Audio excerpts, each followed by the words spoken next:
Salty.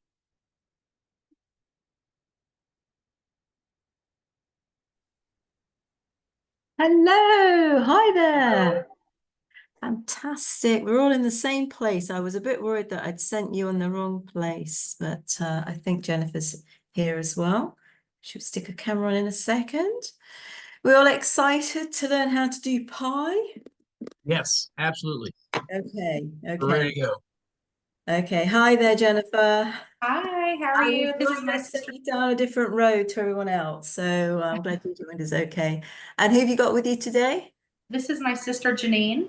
Hi, Hi, nice Janine. to I'm meet Tina. Nice you. to meet you. And who have you got, Brent, today? My daughter and my mother-in-law Oh, here hi with us. there. Hello. And Hi. Beth is on her way. She had to work this morning, but she's on her way Oh, right now. She'll oh, get here. okay. Yep. Okay, that's good.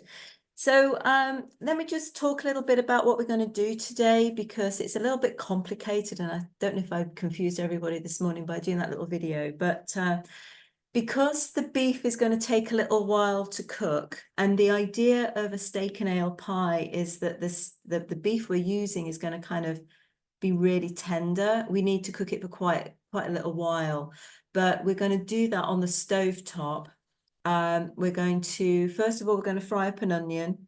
Then we're going to cut up the steak into, I've got stewing steak. We have different style of meat. So the more expensive a cut you have, the more tender it is. But this is a pie, so you don't really want to be spending an absolute fortune. So this is what I've got. It's called stewing steak. It comes in these like, I don't know, inch square pieces. I'm actually going to cut these down a bit smaller because then it'll help the cooking process. But then we'll get that on the stove. We'll go through it together in a moment, but we'll get it on the stove and then that'll just simmer in the background. And that's why I'm doing sausage rolls and pasties as well. So, and then we'll come back and finish off the pie at the end.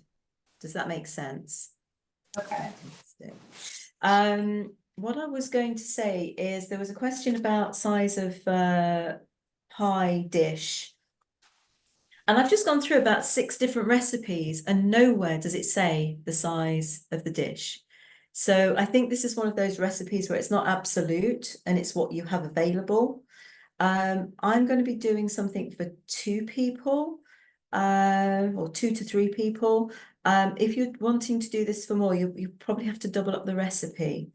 So I'm not sure what you're planning to do.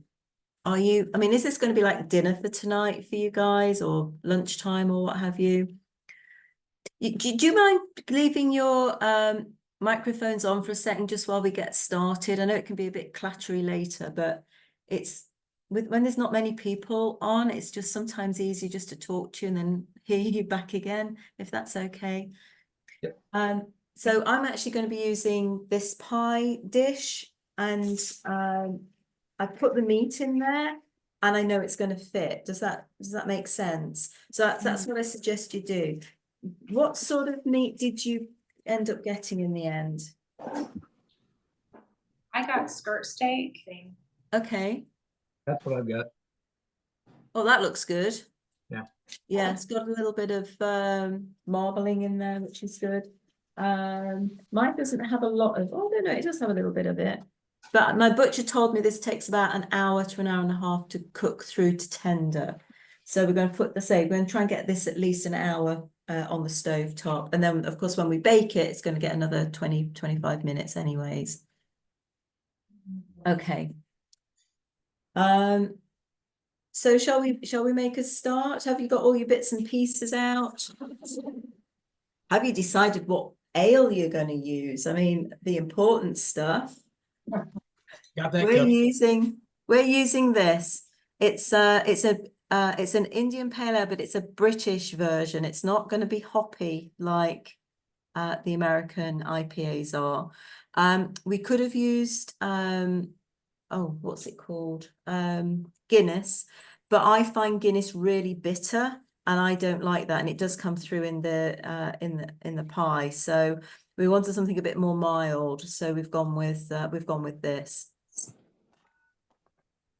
And the beauty of cooking the meat before you put it in the pie is you can actually taste it. You can taste the gravy that we're going to be making, and you can season it accordingly.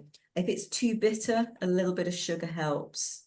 So you'll have the opportunity to do that. So what beers are you using?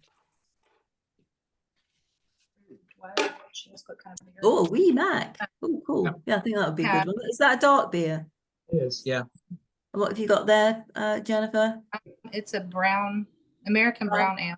A against the brown grain. ale? Oh, no, that'll be good because I think that's got a bit of sweetness to it as well on the brown ale side. Okay, I think we'll be good. But like I say, the beauty of cooking the meat off first is that you can actually taste the sauce it's in. You can also do this with red wine. Obviously, it's not steak and ale, it's steak and wine, but it's that rich kind of beefy yumminess. So, oh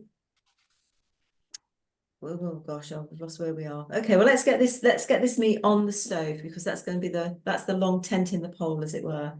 And we'll go from there.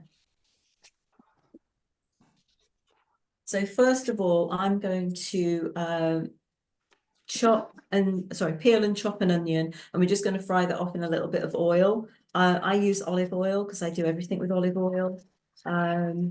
But you use whatever oil you have available. And I'm going to cut this I'm probably going to do this into small cubes. Well, that's a very strong, poignant onion.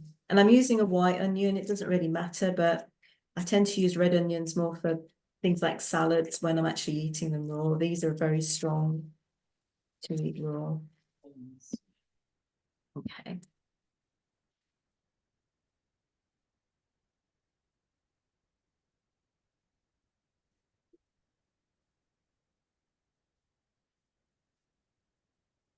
Quite tough skinned, these onions. So how's the weather in Indy? Are we missing like some really hot weather? It's been hot. Yeah. The humidity, but today's beautiful. Sun's Oh, is out. it a bit cooler? Yeah. Yesterday was so humid. It was kind of miserable. Yeah. You know, I always thought that I don't care how hot it is, it's nice. Here we had a what we call a heat wave. That's 3 consecutive days of it being over 25 degrees centigrade, which is about, what'd that be, about 65 Fahrenheit. Nice. Yeah, I know. But we have had no rain in 3 hours. Yeah, we haven't had much rain though. We had a really, really wet winter, and it's been quite cool. So how popular is your tea hut? Oh my goodness me. It's like, so last Saturday was like a really busy day.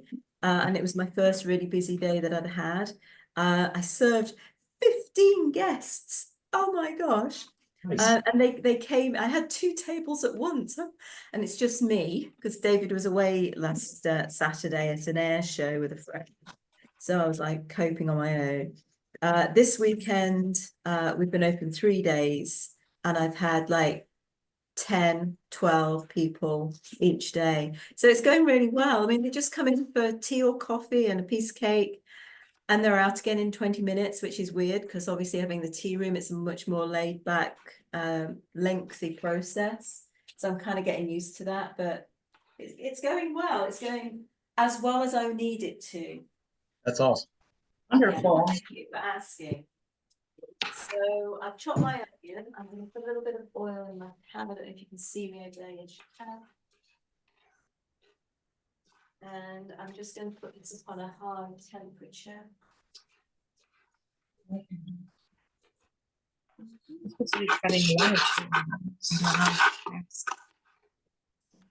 Are we supposed to be chopping up 1 or 2 onions right now?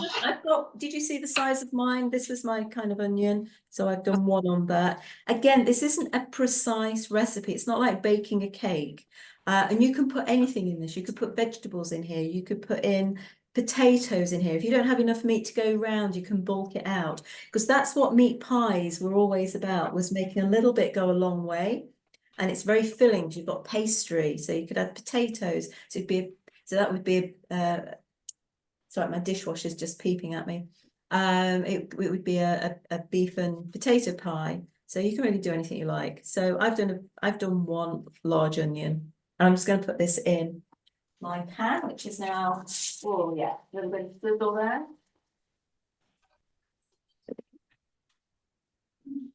Turn that down a bit.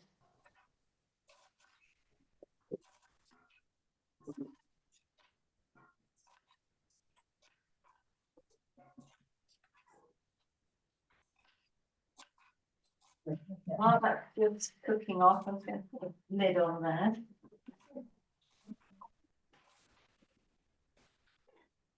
And then what I'm going to do in here, I'm going to put a little bit of flour in a bowl, and then I'm going to cut up my meat in slightly smaller pieces, and then just toss the meat in the flour. And I'm just going to add something else to the flour. This is mixed herbs. I've just gone through my dried herb cupboard, or herbs, as you guys say. And I've just added a few herbs in there. Which ones have I done? So I've got some thyme and basil, and some sage and oregano. Doesn't matter what you put in here, whatever you have in the cupboard. And then I've added a little bit of salt and a little bit of ground pepper. You okay there? And I'm just going to add a teaspoon of that.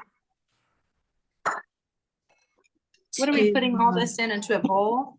Yeah, just in a little glass bowl. Sorry, can you not see? Let me just adjust. Just really behind. Yeah, yeah. So, oh, the onions are starting to smell nice. So it's just a bit of herby flour, which I just set to one side for a minute. And then I'm going to cut up my meat into slightly smaller pieces, because my pieces are, well, I'm probably wanting to go to that size from that size. If you can keep them all about the same size, it will cook evenly. And then I'm just going to toss this through into my bowl of flour. And I've got about a pound of meat here. And I got this from our local butchers in Ashbourne. Nigel's. It's been there for about 50 years. And you can tell this meat is tender because it's cutting beautifully. Hey, Tina, Yeah. we're trying to catch up a little bit. We got Sure. thyme and basil. What were the other two? It's whatever you have in the cupboard that sounds good. I've got sage, oregano, thyme, and basil. Okay, thank you. Or basil, as you say. I think I've lost the accent, don't you? Since coming back. I actually had a visitor at the tea hut yesterday from New York. Really? It was mighty fine. Yeah, she was visiting people in the village. So they brought her down to try scones. And evidently my scones are really good. I've had several people say that. And I'm just adding this and mixing it in with the flour as I go.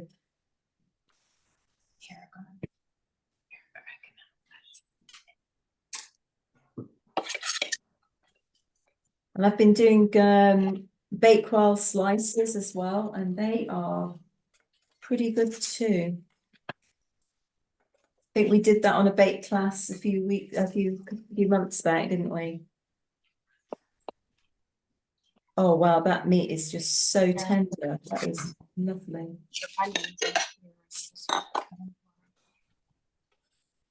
And if there's any gristly bits or really kind of pieces that are a bit I don't know, like this piece is not so tender. This is like kind of tougher. I'm going to cut that out and leave that out because we're going for tender here. So check my onions.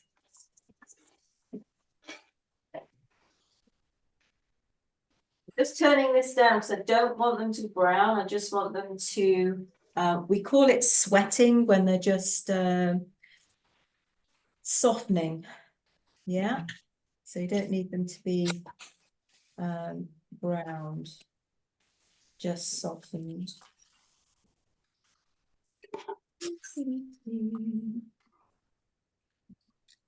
And so any stringy bits of the meat you can just cut out.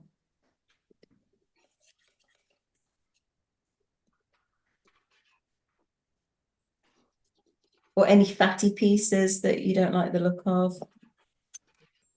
Let's say the smaller you can do them. I mean, this is about the size mine is coming out at.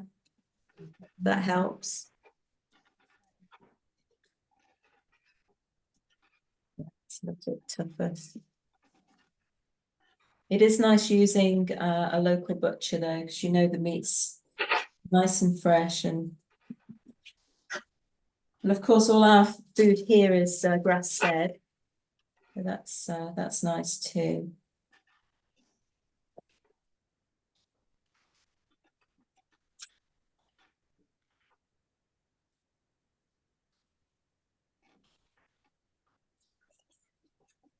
Now, are you doing the Cornish pasties with me a little bit later as well?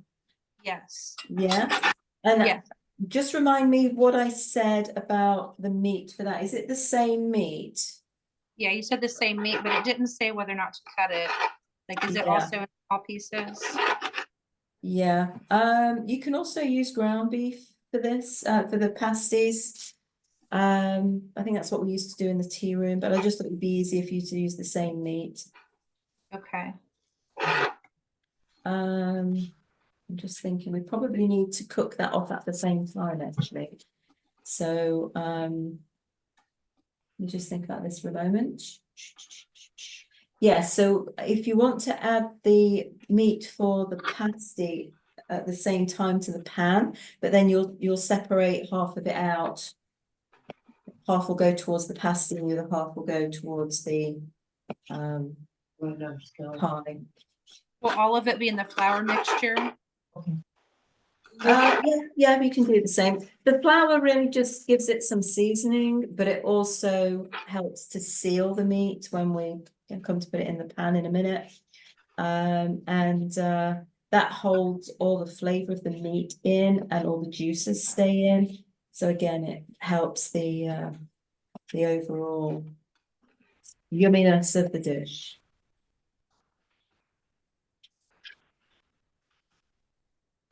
So a bit whistling. Okay, I'm nearly at the end of mine. So for my Cornish pasties, I'm actually going to be doing a vegetarian option. So I am not going to be using the same meat, obviously. Gosh, this is so tender.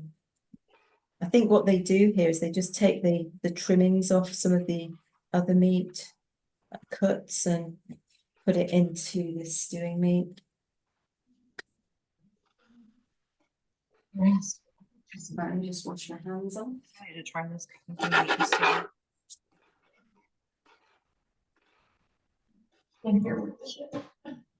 Yeah.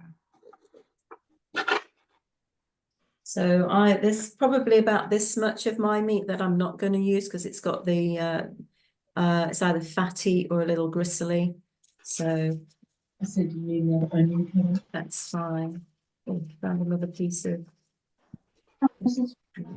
So Tina, if we're preparing the beef for the Cornish pasty, are we doing the same flour seasoning? Yeah, just put it all together, pop it in the pan, but then once we've got a little sear on it, we're going to take it out of the pan and then just split it in half.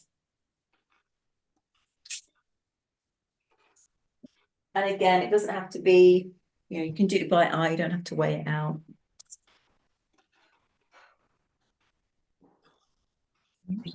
For that, let's clear some space. Better. And if you've got more than one person chopping, that's even better.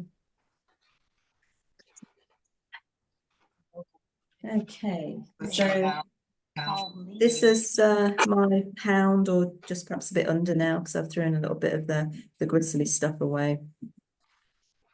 And I'm just mixing that in with the flour.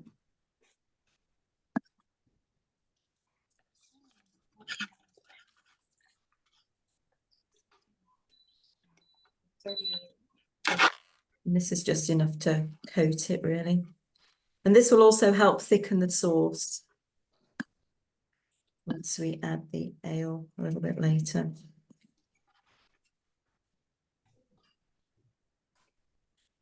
Okay.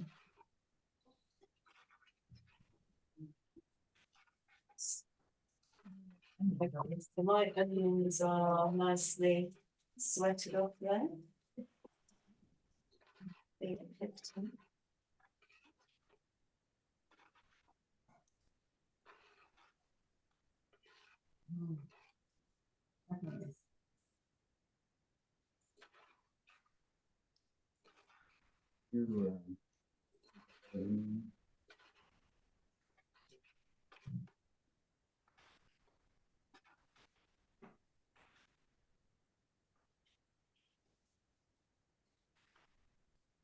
So when you finish cutting your meat, you just want to add the meat with the flour into the pan, and we're just going to saute that for a minute too.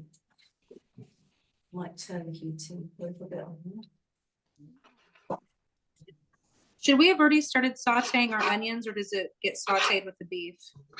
Well, you're going to saute the onions first, let them sweat, and then we're going to add the beef to the onion. Yeah. Okay.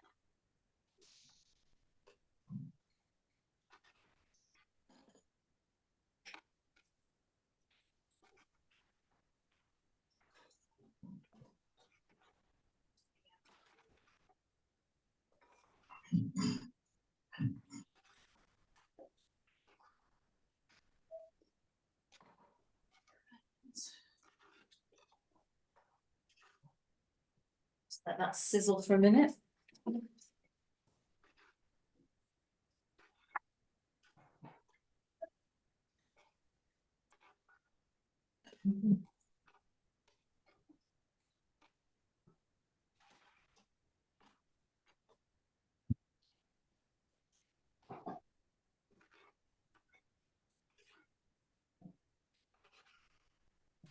We're on a Zoom call, right? How are we doing with the cooking of the meat? I'm still chopping my meat. Okay.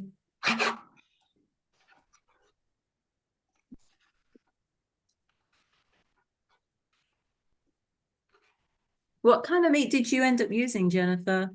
Skirt steak. Oh yes, is that just in one piece? So it's not been cut up first for you? It wasn't cut up. I should have done that. I forgot. Oh, no, no, it's fine.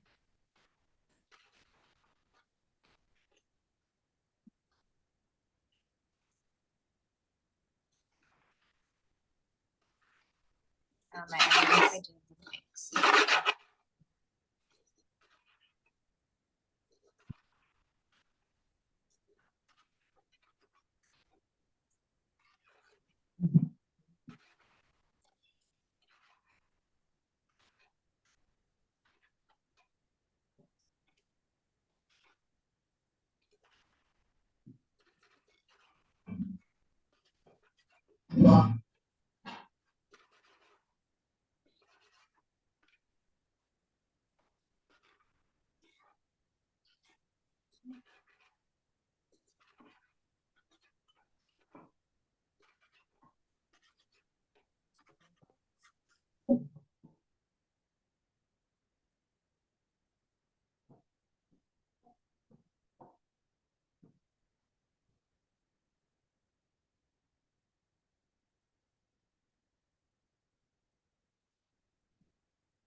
This is where we need background music, isn't it?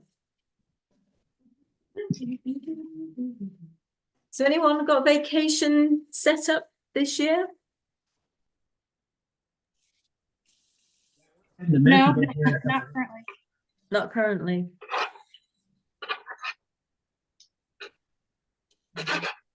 I don't think we're going anywhere this year. We did Valencia in Spain back in February, but I think it'll be next year before we go again somewhere. Oh, nice. Do you know where you're gonna go next year? Not sure yet. I'd like to do something in February because that's David's 60th birthday. Oh, And February is very miserable here, so going somewhere warm would be nice. But we haven't decided yet. Right.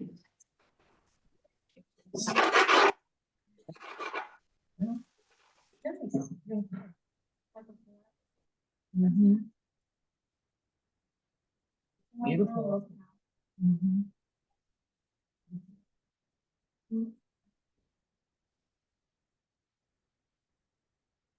Okay, so I've turned my heat up on the stove, and I'm trying to get a bit of a sear on the beef.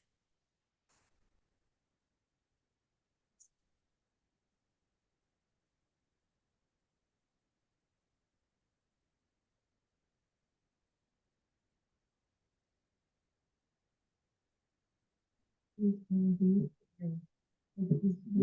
Yes, I thought you had said.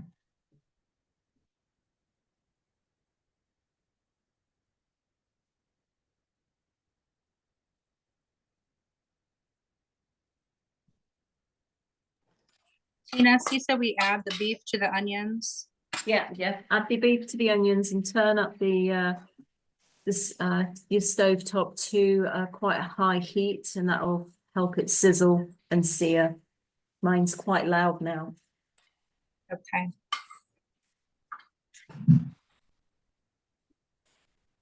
And we're just looking to brown it a little bit like this, yeah. It's got that nice sizzle.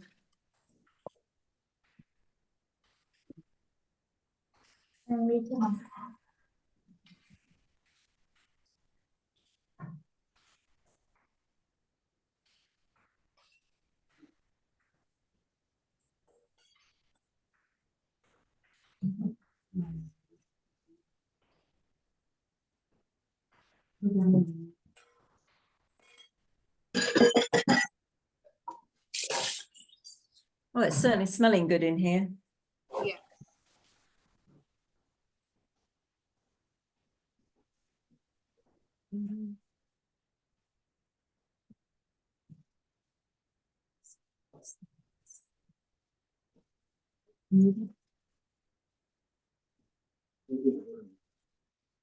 Hi. Hello.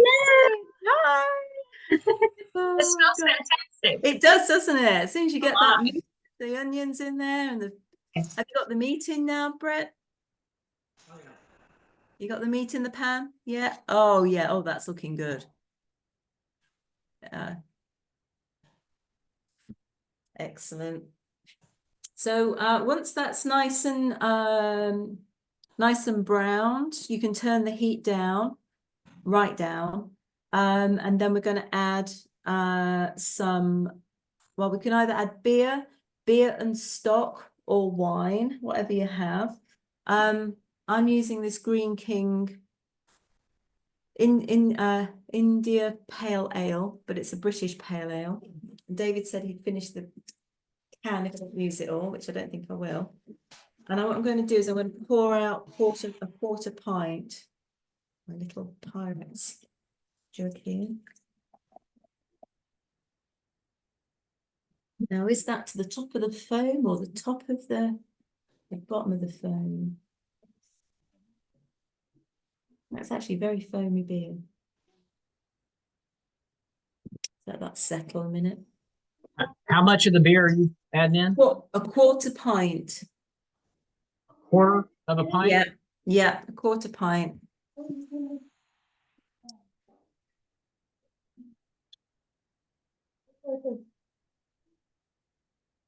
Now, did I ask you to do stock? Well, you had beef stock and beer Yeah. listed. Yeah, Oh. no, that's good. I wasn't sure if I'd included it. So we don't tend to do stock as a liquid. I know it sounds weird. We have these things called stock cubes. This is an OXO cube. So I'm just going to crumble that in here, and then I'm going to add some water. So it's about another 1/4 pint. So you're looking at a whole 1/2 pint altogether. A whole 1/2 pint. You know what I mean? 1/2 pint. Just add some water to that.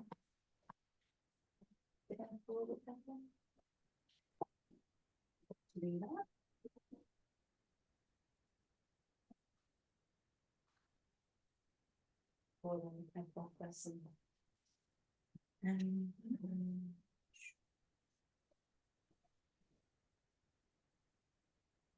So this will give that really rich gravy. I'm going to add some. Going to add some hot water to that in a minute.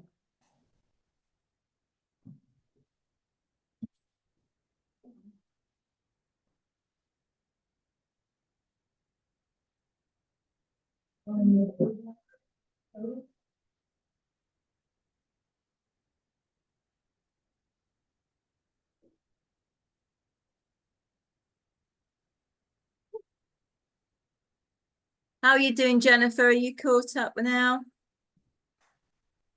Oh, you're not. You're. Oh, well done. Yeah, that's good.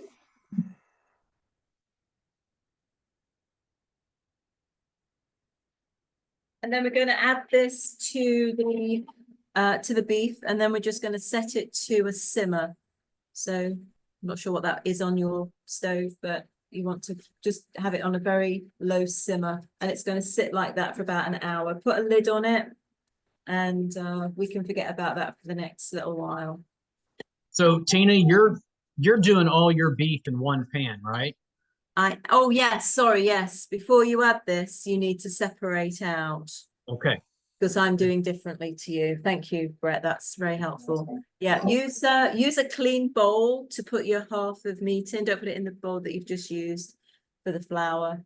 And then just set that aside, and that'll go cool then, so that when we come to do the pasties, the meat will be cold, which is not going to melt the pastry then.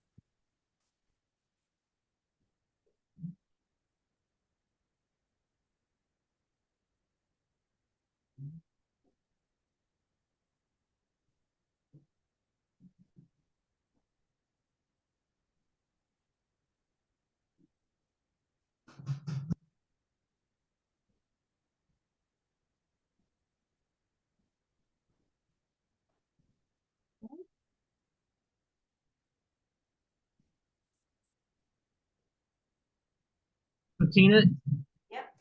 the beef and onions for the Cornish pasty, whatever. Pasty. Sorry, pasty. It's okay. Once it's cooked enough or browned enough in the pan, you're setting that off to the side for later. Is that what That's you said? right. Yeah. Okay. Yeah. All right. Very good. Thank you.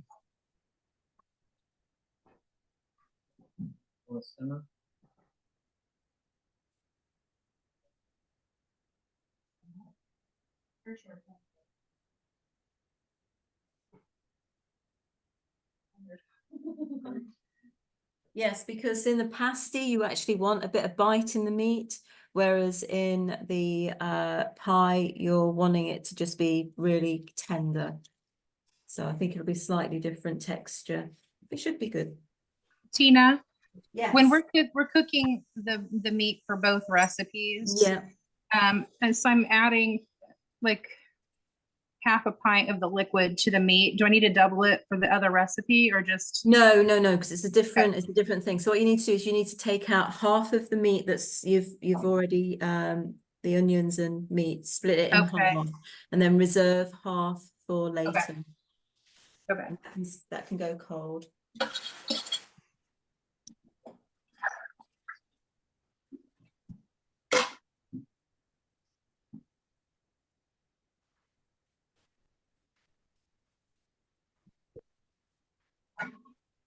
Yeah, what I would do with the once you've added the liquid to the meat is bring it up to a boiling point and then turn it down again to a simmer, because you want it to get to a simmering point. It's no good it just sitting there.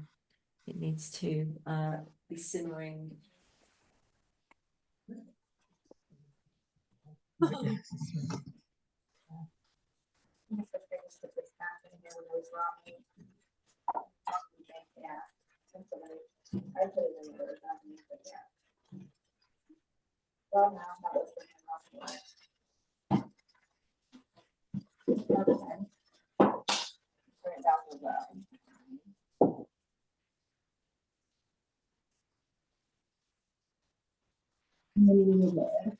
So Jennifer, Becky couldn't join today then. You know, I haven't talked to Becky. I knew she was checking to see if she had to work. Yes. So she must have had to. Yeah.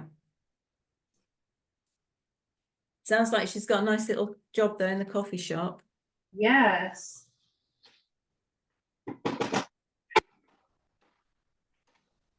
Okay.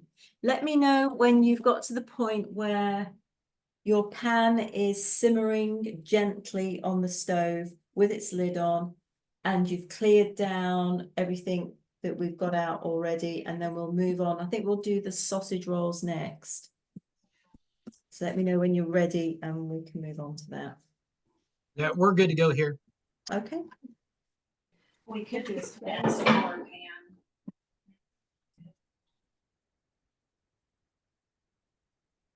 Just put like a cookie foil in it. You foil. Not too cool.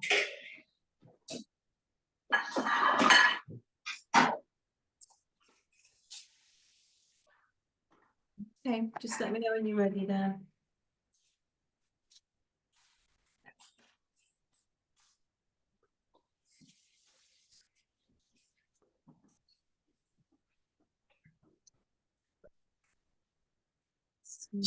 Let her know when we're done. Okay. We have things simmering. Okay. So I think yeah. Okay, I'm going to move those over. So what we're going to move on to now is the sausage rolls, which is really simple. We don't do a lot of actual work on this. So I've got puff pastry, which I have to take out of the freezer and remember to do that, but it's been out all day. And this is just one sheet of puff pastry that I'm using here. I think we've done sausage rolls once before, haven't we? But I figured it would be a good idea to do again, because it's quite easy. And you see what I'm doing here without, there we go. So I like using these silicone bats. You don't have to have one of those.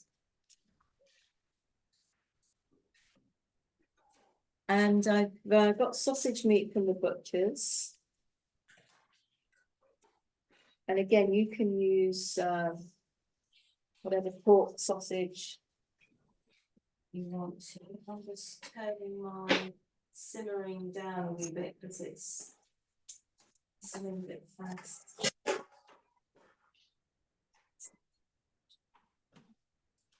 Nice. Okay. Yeah. So I would put there's retro paper just put in a cooking sheet. We've made these before.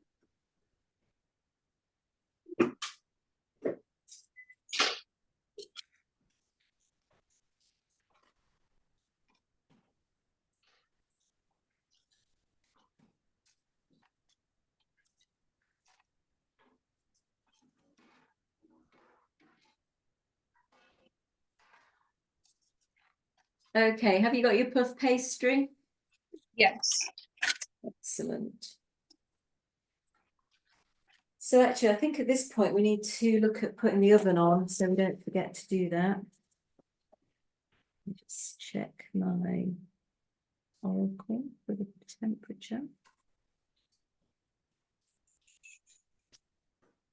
So we're looking at 425 Fahrenheit, about 200 centigrade for a fan oven.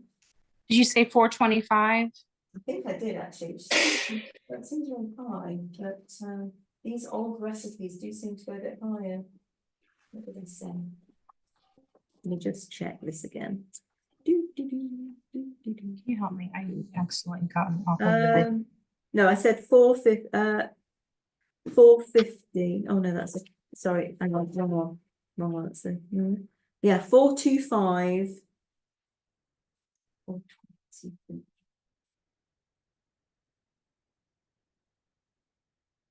Get that on there.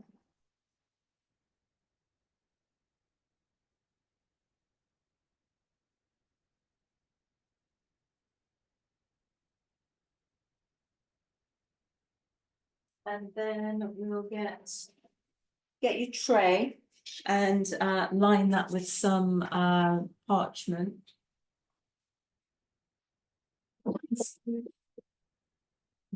Paper.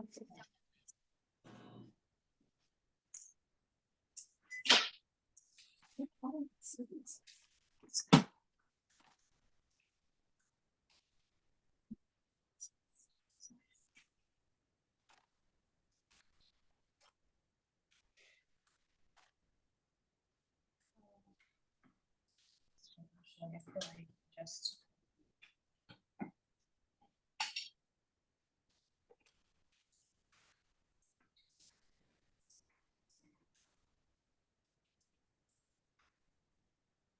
And what sausage meat have you guys got? I just have pork sauce, ground pork sausage. Yeah, okay, that's good. So what I'm going to do here is on my sheet of puff pastry is cut that in half long ways, and that's going to give me 2 long rolls. And then I'm going to use half my sausage on one and half my sausage on another. Now this is Long ways. I should have put meat on yet. this is Okay. actually quite wet and sticky. I think in the States yours is a lot more meaty. And you can always add some sage to the sausage as well, but you kind of have to mix that in before you start putting it out. If you wanted to put some sage in there, that can be nice. A little bit of pepper, possibly.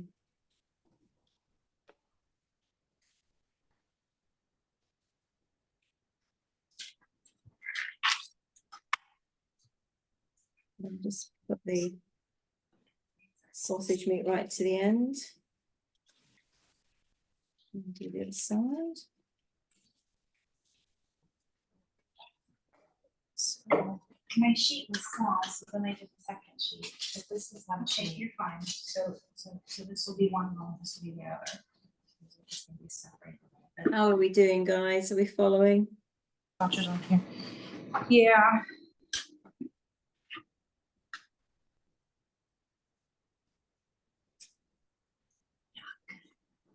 Do we start cooking? I can't remember. Do we start cooking the sausage? Jen, where's your meat knife? Just use this. Hey, Tina, Yeah.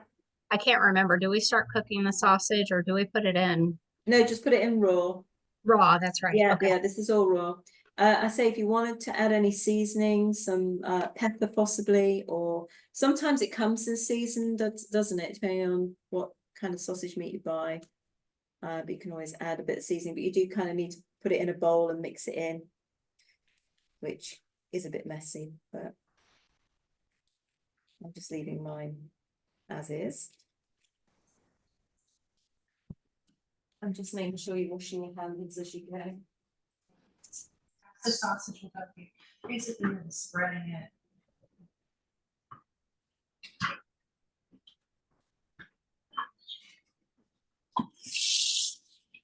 The entire length of it. Yeah. Okay. If you want to add some sage to it, I can sprinkle it on there. Sage. Just turning my stove top down because again, my steak is rampantly simmering there. If you just want it on a mild simmer. There we go. So I'm trying to get used to my stove. So now what we're going to do is we're going to take an egg, or you could take some milk, whichever you have. And we're going to do a wash, and we're going to stick it together with the same as we wash. Our pastry with. So I'm going to use an egg on mine, I think. So people often ask me, what's the difference between using a milk wash or an egg wash on a pastry? What I find is that egg gives you a more golden colour, where milk on its own is much paler. So it really depends what you're looking to achieve. But I like using eggs if I have them. And I'm just mixing that in a little bowl. See what I'm doing. Yeah. And this is going to be both the glue and the egg wash for my sausage rolls.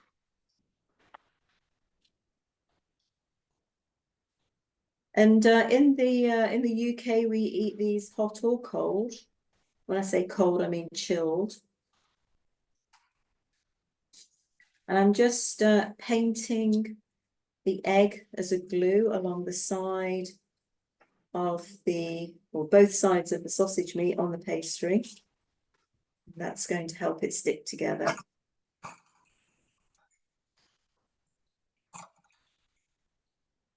We'll paint the sausage. And then all I'm going to do now is take the pastry, which is kind of stuck to this greaseproof paper that it comes wrapped in, and roll it onto itself.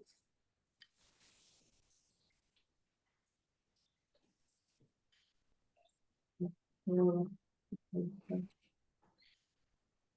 So. Do you think that's no watch? Sure. Okay, I would actually sit in this. Okay, I can.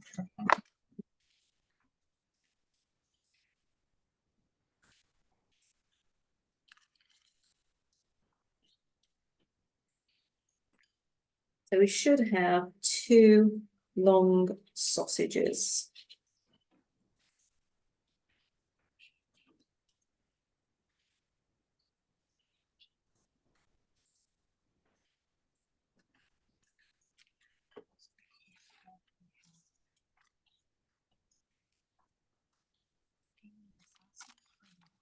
I always like to pat them down a little bit, just so that I have a bit of a flat edge to them. On the top after you folded it. Okay, can you see what I've got there?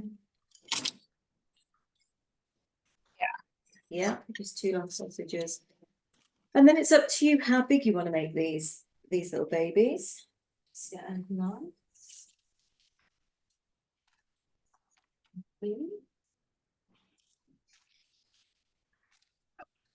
What I do is I start by cutting them in half first.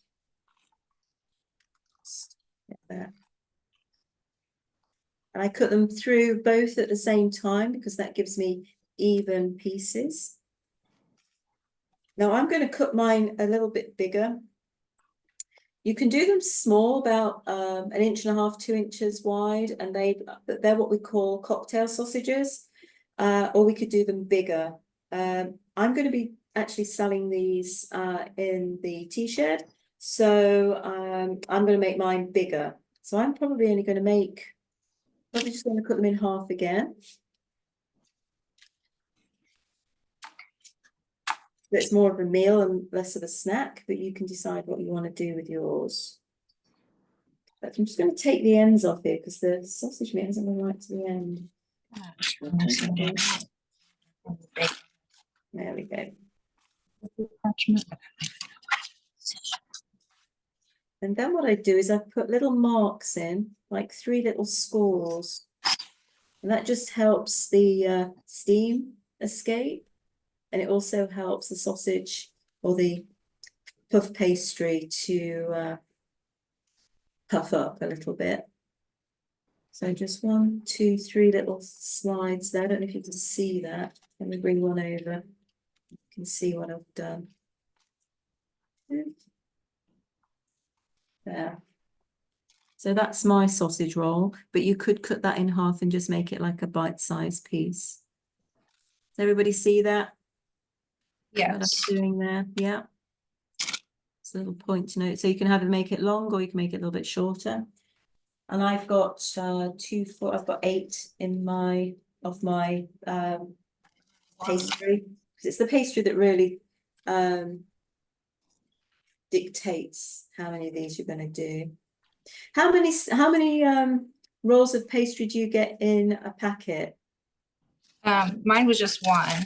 Yeah. Sometimes it's 1, sometimes it's 2. Can you see what I'm doing there? Ooh, Beth. Yeah, last time we got I believe it was, yeah. Yeah. So you could do them half size and then they just become a snack bite, or you can do the slightly longer ones. Because I'm going to be okay. selling these in the coffee shop, I'm doing them a little bit bigger. Yeah. This one was Pepperidge Farm and it came in 2, so I'm having to kind of like work it together. Was it in sheets? It was in 2 squares. It was really, Yeah. it Oh, wasn't okay. it was a Okay, square, well, so I had to roll it. okay. Okay, well, if it's working, then that's fine. What you could also do though is just use the squares and just do like 1, 2, 3, 4 pieces. Just cut them, just cut those in half. Okay. And then work from there. And say it often depends on the way it's presented, and then you kind of have to figure it out. But I haven't rolled this out. Sometimes I do, but I think this works just as well. So this is quite a simple thing to make. Oh, I think that's my oven up to temperature now.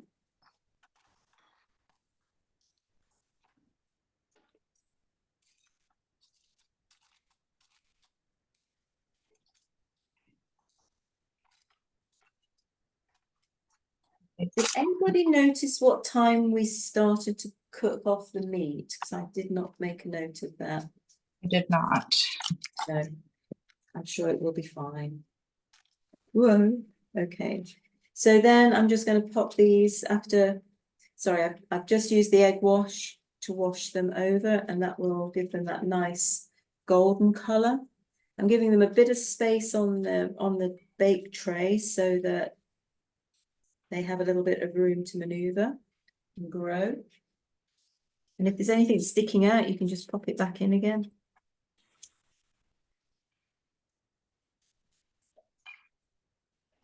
I just think sausage rolls are such a lovely thing. It's funny because you can get them here, you can buy them in the supermarket. You can buy them in lots of places. But what I've found, all those have stuck together, I won't do that. What I've found is that making them yourself, there is nothing like it.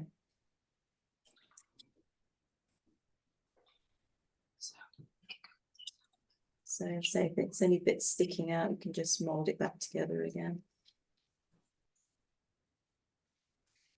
There we go. And I say these are delicious served hot or chilled. We actually take this sort of thing on a picnic.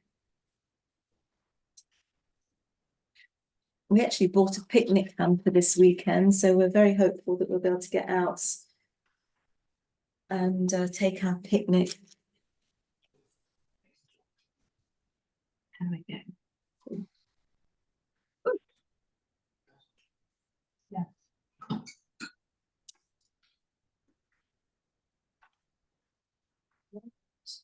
So just keep half an eye on your steak that's sizzling on the stove.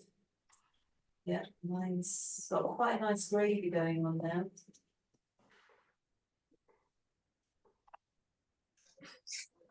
So that's what I've got for my sausage rolls. I say you can cut them in half size if you would like to. And these, go on.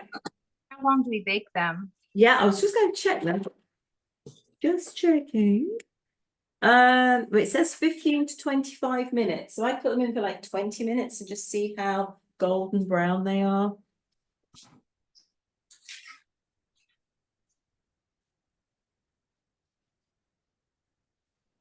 And we're looking at the middle oven. Remember to put the timer on. I made cakes last week, forgot to put the timer on, it didn't work out quite as well as I hoped. Okay, so that's first bake in the oven. Yay! Where are we? We are at, we've been going an hour. Okay. Listen. Is it 425? Is that the temperature again? Yeah, 425 for 20 minutes. Thank you. And that's in your middle of your oven. Great, okay. Right, let me know when you have got that in the oven and make sure you set a timer. So we're going to be so busy doing other things. We'll make sure we don't, that we remember it's in there.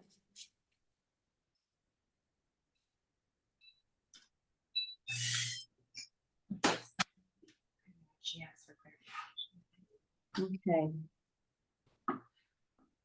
So now we'll go on to the Cornish pasties. We call them pasties. I know it's an odd name. You have that word for something completely different, so I've learned. But Cornish pasties. So traditionally, Cornish pasties made in Cornwall, you can't really call them Cornish pasties when they're not made in Cornwall. So I suppose they're really just pasties. You can make them with ground beef, but I figured that if we use the same beef as we were using in the pie, that would be good too. So let me know when you are ready to move on to the next baked item.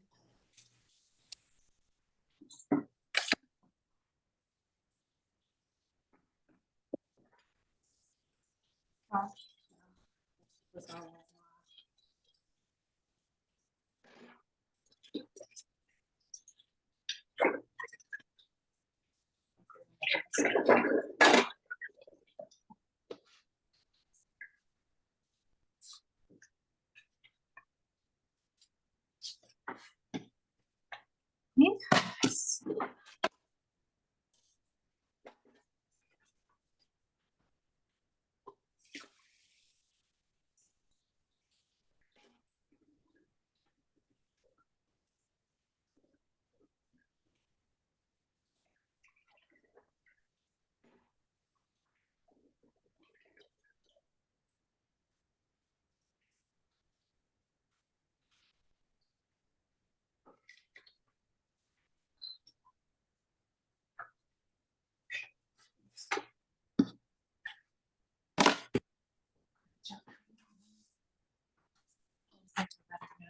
We were ready.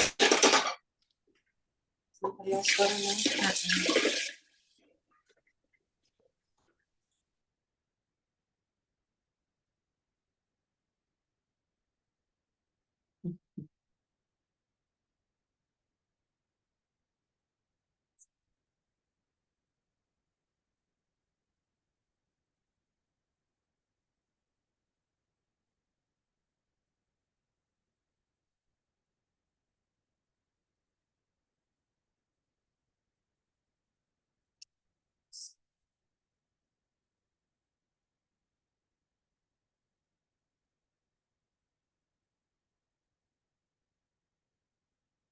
Okay, how are we doing, guys? Okay.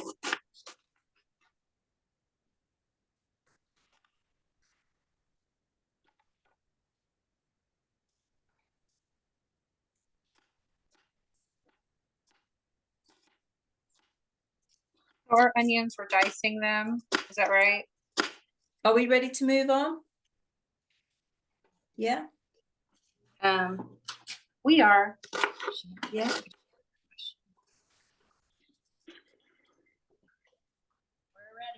You're ready to? Cool. Okay, so what we're going to do now is going to prepare the filling for the pasty. Now, the pasties can be done with ground beef, but we're doing it with the same beef that we're doing with the pie, just to keep it simpler. What we're going to do is we're going to prepare some vegetables because in a pasty you have veg. So we're going to use onion, potato, and carrot. Is that what I put on the is that what you're expecting me to say? I suppose it's basically Yes. putting out. Okay, that's cool. Excellent. Let me get my face back in frame here. So again, just chopping the onion like we did before. We're going to saute that off, and then we're going to add the potatoes and carrot. And then we're going to add the meat that you've had cooling at the side. And we're going to just cook that for about 20 minutes while we make the pastry. Now you can use store-bought pastry for this. Short crust pastry is the best, but we're going to make it from scratch because it's just 2 ingredients. Well, 3 if you count the water, flour, and butter. That's what we're going to be using. But first of all, let's get the veg going. So again, just and again, this isn't a true recipe, so you may have a little bit extra filling, but you can always refreeze the filling and use it again another time. Or just eat it as it is with some mashed potatoes. That's that can also work. With a little bit of a lunch snack. Get rid of the skins.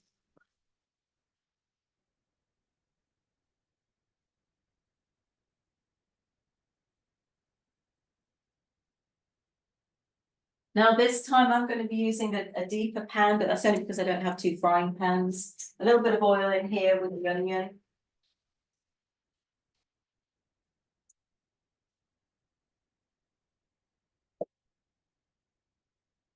And that onion can go in there.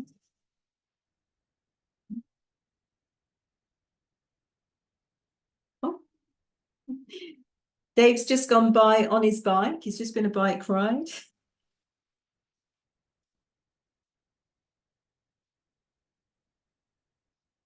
On his, we call it a push bike or a cycle. I don't know. I didn't mean motorbike, in case you were wondering. So I don't know how you cut your onions, but I cut mine in half and then I go across in stripes, if you like. And then I go across the other way. And that's how I get my cubes.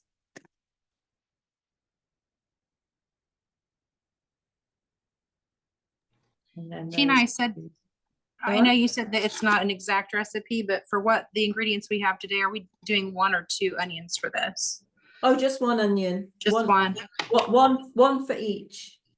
Oh, okay. Yeah. So Okay. so you've already done 1 onion for the first batch of meat, and then we're just going to cut up a second one for this.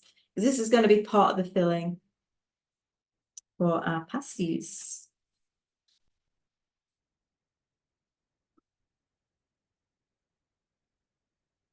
Going to saute those off. Oops.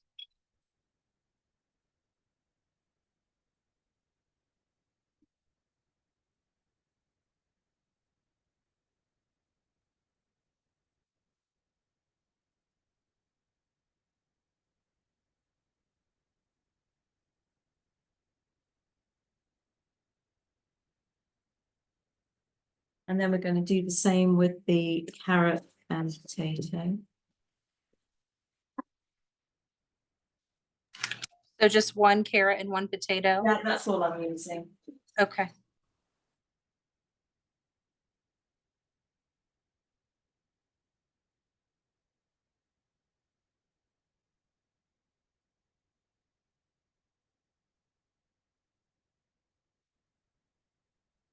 Again, just cutting this up into little cubes.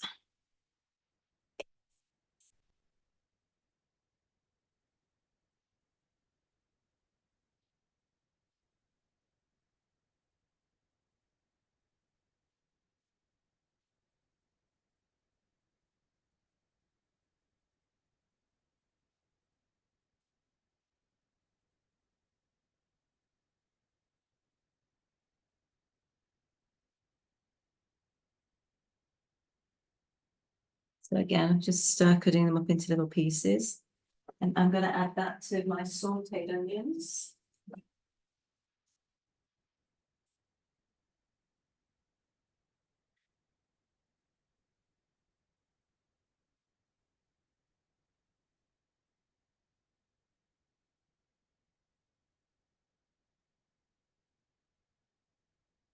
My very large onion might be a little bit too big actually, but it's not the end of the world.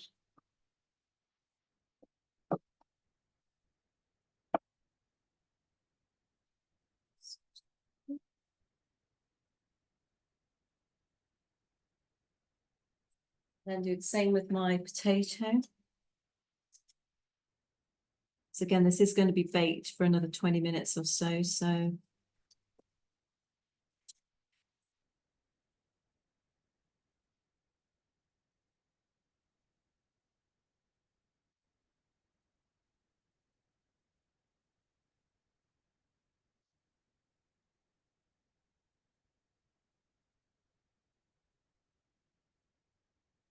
So this week's on this week's menu at the Tea Hut, we had lemon drizzle cake.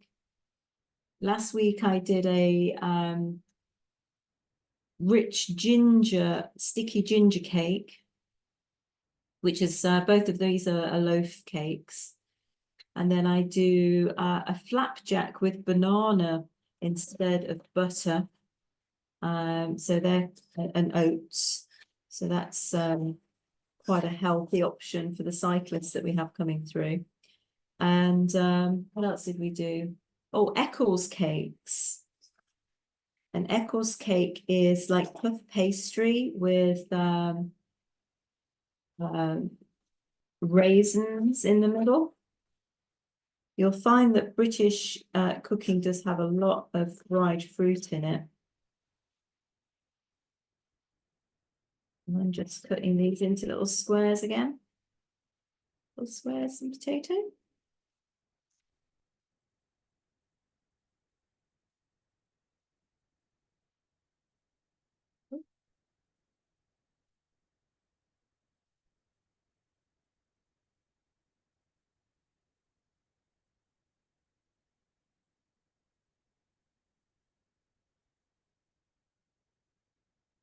And they go into the pan as well.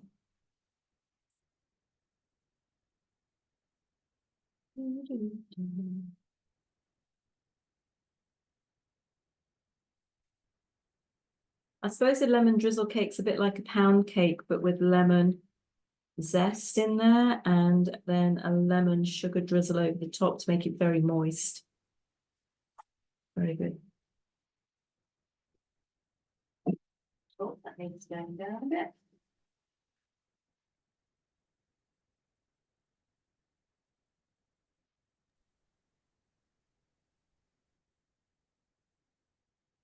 So this is my onion, potato and carrot mix that I've just got on the stove sauteing. And then we're going to add the meat to it.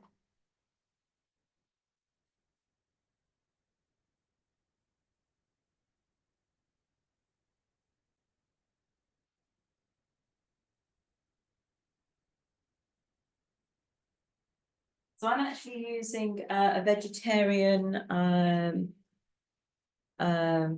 what's it called? Ground, kind of like a style of ground beef, but obviously it's vegetarian, made from tofu, I believe. So I'm going to use that.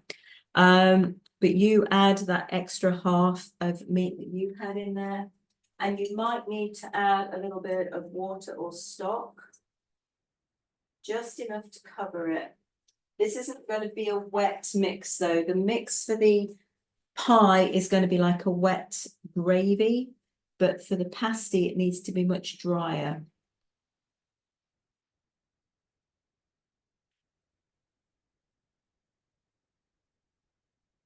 Oh, how are your sausage rolls doing? It's mine have gone quite brown and I'm about 30 seconds out.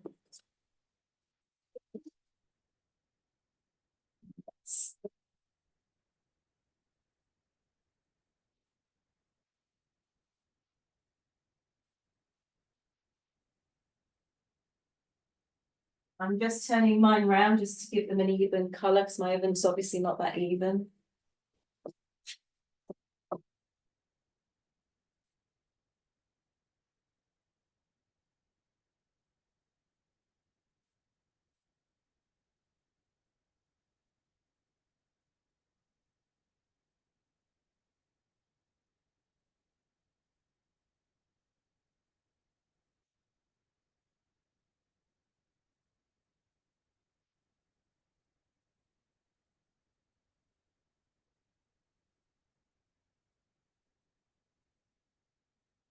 Right, how's everybody's filling going?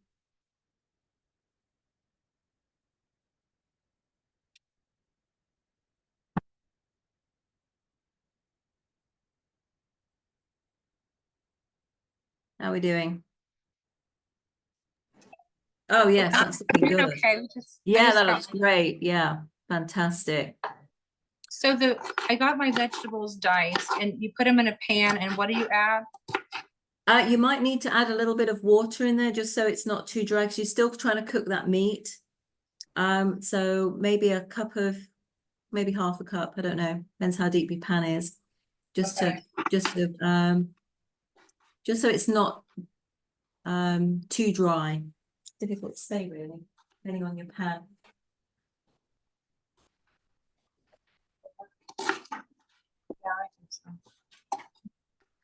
But this is a much drier mix. You don't want it wet. You just want it enough to have a little bit of moisture in there.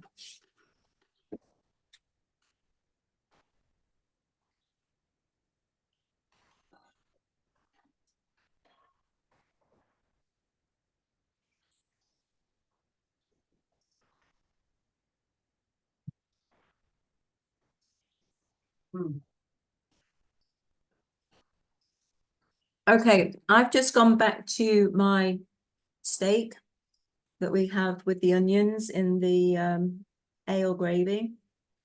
And I've just tried a little bit just to see what the flavor's like, and I've tried a little bit of the meat, and mine's starting to soften up quite nicely now. You might want to try it. Tina, are we supposed to cover this and just put it on low to cook? Yeah, yeah. Okay. Yeah, we're trying to cook the carrots and potatoes as well as the meat. So my sausage rolls have just come out of the oven.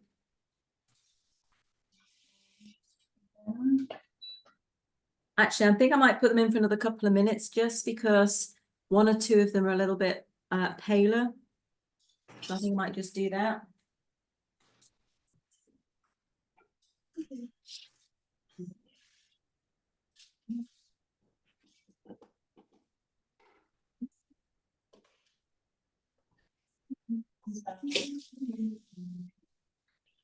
So just for 2 more minutes. Put this on medium, I think. Low, too low, right? How are your sausage rolls looking? Have you had a chance to have a look? We're gonna bake ours later, but they'll be good. Okay, that's fine. How many more minutes have you got?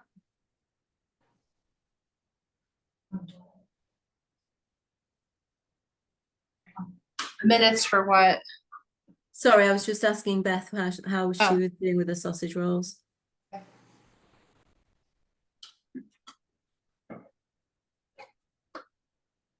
gonna keep chopping carrots and what is it, what for? Onions, carrots. And then the mushrooms.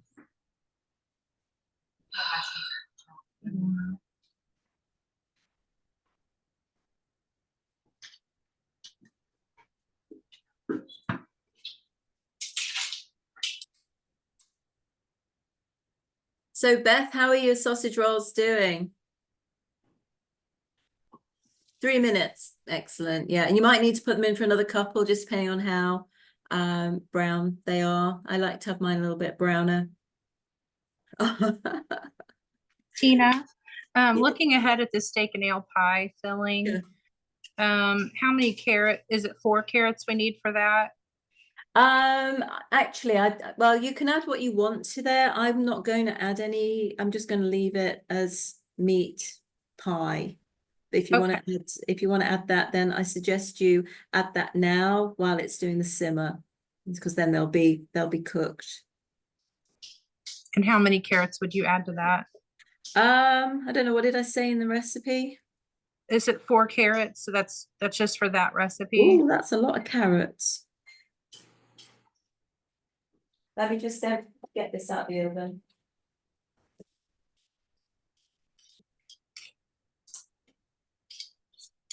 Hang on a second. Just bear with me.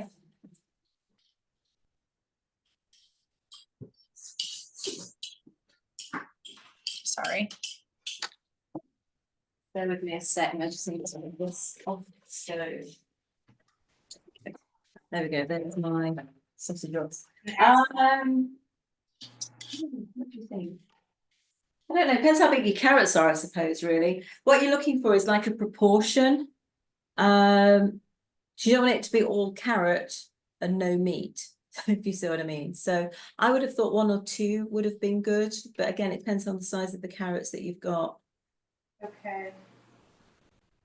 And I say if you want to add carrot, you can. I'm not doing that in mine. The ingredient list also called for 8 ounces of mushrooms. Would we go ahead and prepare those and add those now as well? Yes, if you've got any vegetables that you want to add, you can do that. Yes, I forgot, mushroom is something that you can put in there. We don't like mushrooms, so I've kind of taken that out of my recipe. So I say this can be flexible. I think the key thing is getting the gravy right and the meat right. But yeah, you can add carrots, you can add, I think I mentioned earlier, you can add potatoes, and it would be a steak and potato pie. So this is more, I suppose, if you're going to add vegetables, it's more beef and vegetable and ale, where I think pure steak and ale, depends which recipe you look at really, and there's so many of them.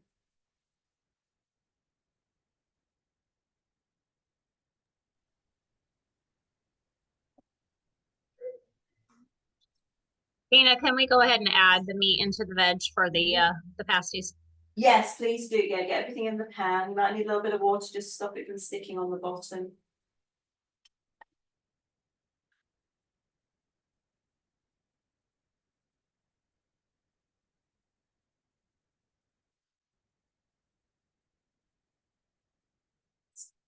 Right, okay, where are we?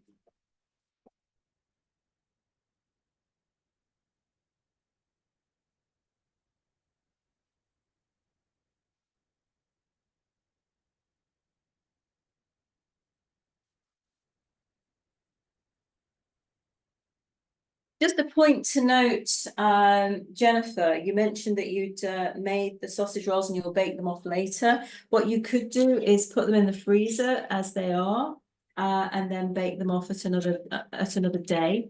That should work too. And the sausage rolls will freeze, so it's not like you have to eat everything at once.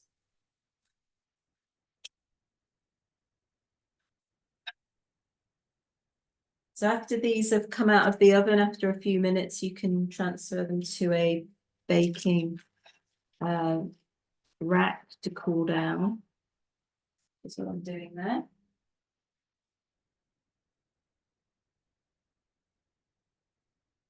And we can get rid of that.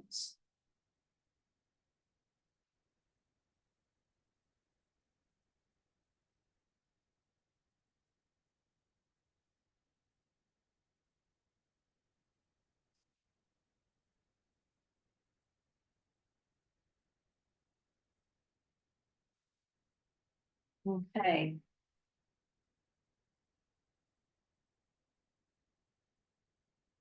I think we'll wait until you've got the sausage rolls out of the oven before we move on to pastry. Like I say, we can use store-bought. The only challenge I find in the States with store-bought pastry is sometimes it has sugar added, and this is a savory dish, so you don't really want a sweet pastry, want a savory one. So we're going to make that from scratch.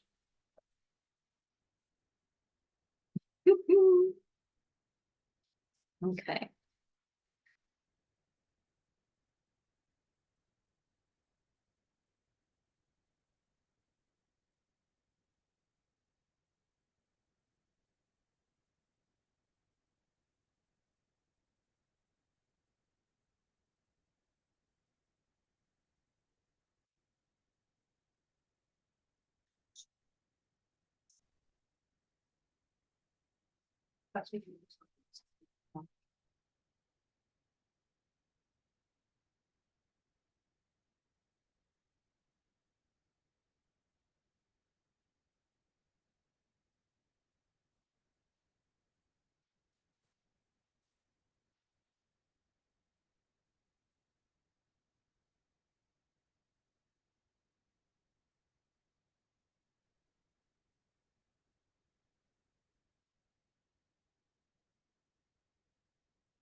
All right, sorry about that, guys. Just had to take David the rest of the beer and check on the score because England is playing Slovakia at the moment and losing 1-0. So hope that's not a spoiler alert for anyone that might be at all interested in in the World Cup soccer.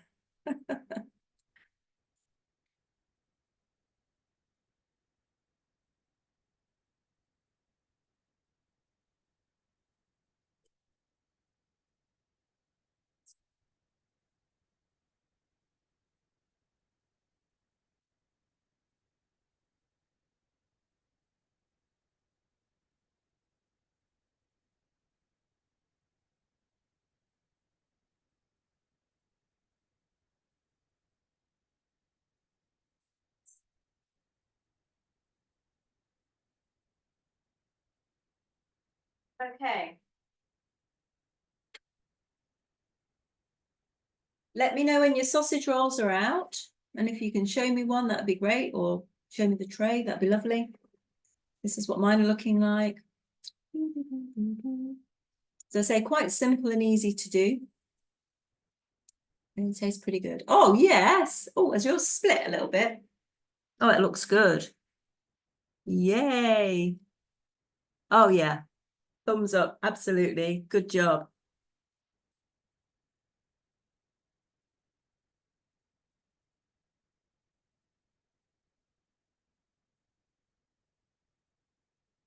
Okay, guys, if you can let me know when you have got your sausage rolls out and are all cleared down, and we'll move on to making some pastry from scratch. So it's just 2 ingredients, plain flour or all-purpose flour and butter.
What have we had?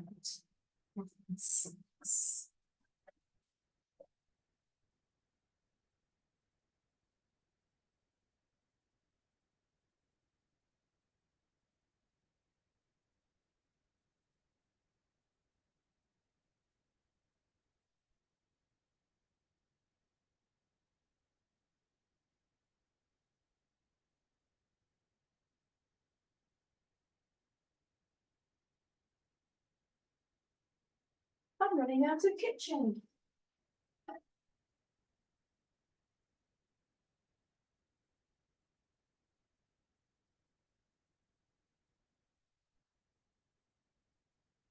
So your Cornish pasty mix should be looking something like this. Yours will be a bit darker because you're using meat. I'm using this ground fake mince. And I'm just keep adding a little bit of water to it so it doesn't catch on the bottom. But this is going to be much lighter and drier mix than you will have for your pie, your meat pie. Let me know if you've got any questions.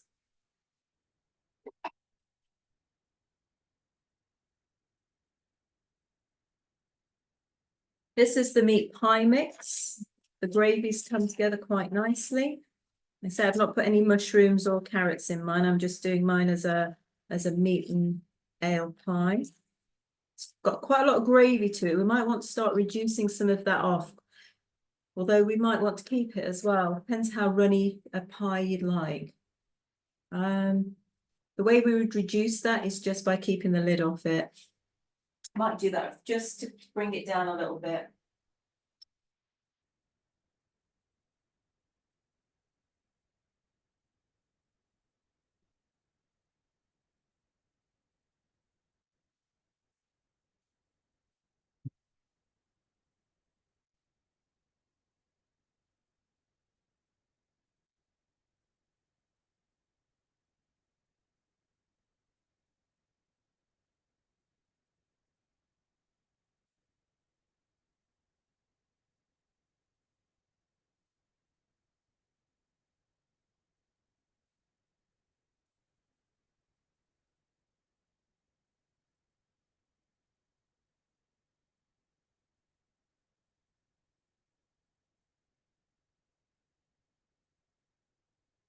And I've just added a few garden peas, frozen garden peas to my pasty mix, just because this is a vegetarian version. You can really do what you like with that, but just so you know, that's what I've got in there too.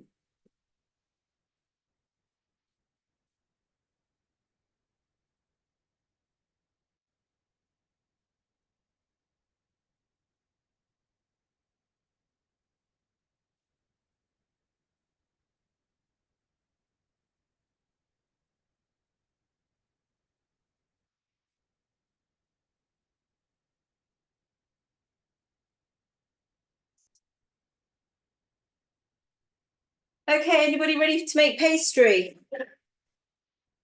Yay! Okay, let's do pastry. So I'm going to use my KitchenAid just because I have one. It'd be a shame not to. We're going to start off with, we're going to make a pound of pastry. And this pound of pastry is going to be for the pasties. We could do 2 pounds in one go, but the problem is it's just too heavy to work. So we'll do 2 lots of pastry. We'll do 1 lot for the pasties and then we'll do 1 for the pie. So I'm going to make a pound of pastry. And what we do there is well, I'm going to weigh out, oh dear, you don't know what a pound is. Let me just check my recipe for the US version. Just bear with me a second. So we are going to do 4 cups of all-purpose flour. And into that, we are going to mix, let me see, half a cup of, is that right? Half a cup of butter. So that's 4 cups to 1 cup flour to fat in this case. I'm going to use butter. Yes, go ahead. Which recipe is this for, or is it for both? It's the same recipe, but we're going to do it twice, and we're going to do the first one for the pasties. So the first one is 4 cups of flour, 1 cup of water. Sorry, say that again. So for the first recipe, it's 4 cups of water. I'm sorry, 4 cups of flour, 1 cup of water. Not water. No, not water. What do you? Butter. Did I say water? I meant butter. I don't know. Yeah. So you said 4 cups of flour. To half. how- Hang on, that's half. Times half. Yeah, 1 cup of butter to 4 cups of flour. It's much easier in pounds and ounces because it's different, but I won't confuse you with that. Right then, let me get my. I'm going to be weighing mine out.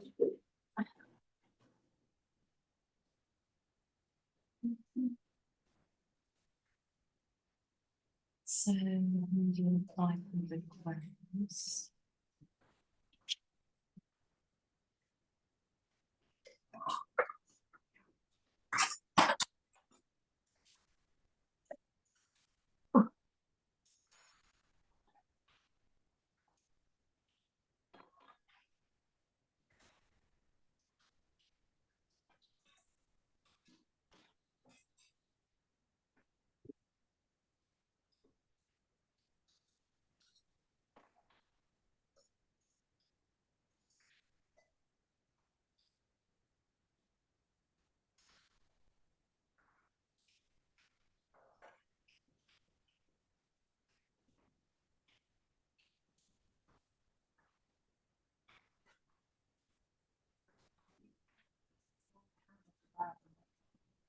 Do you all have a KitchenAid? How are you going to be doing this?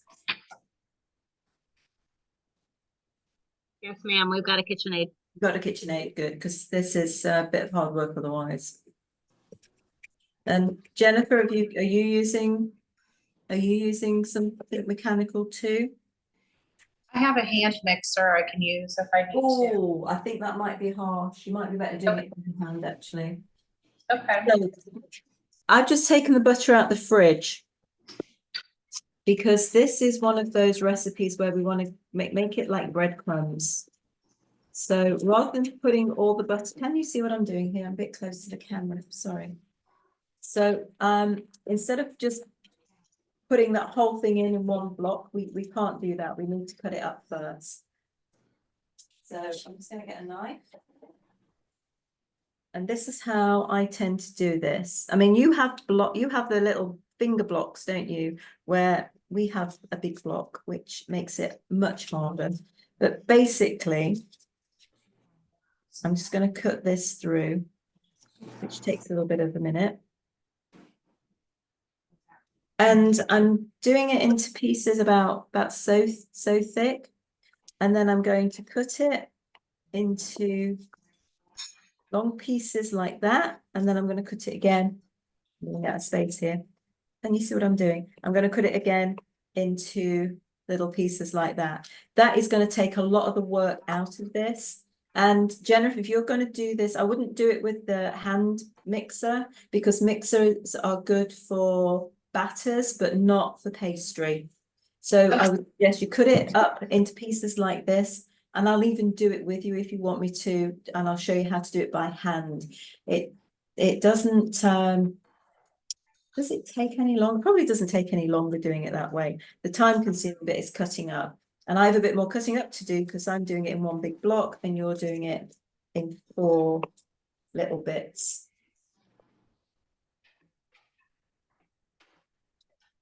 So just bear with me while I do this, but it is worth doing it this way. So it does take out a lot of the work later.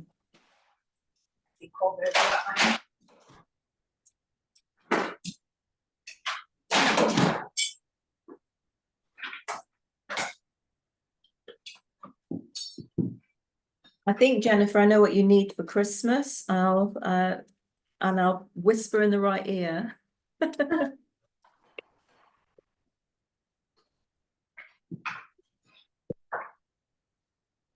There's a reason why I only eat puff pastry when I'm with you, Tina. Is that right? Because you just keep eating it. Oh Yes, my. that's really good, isn't it? Are they good or what? Oh my God. Yeah, I think they're at their best when they've just come out of the oven.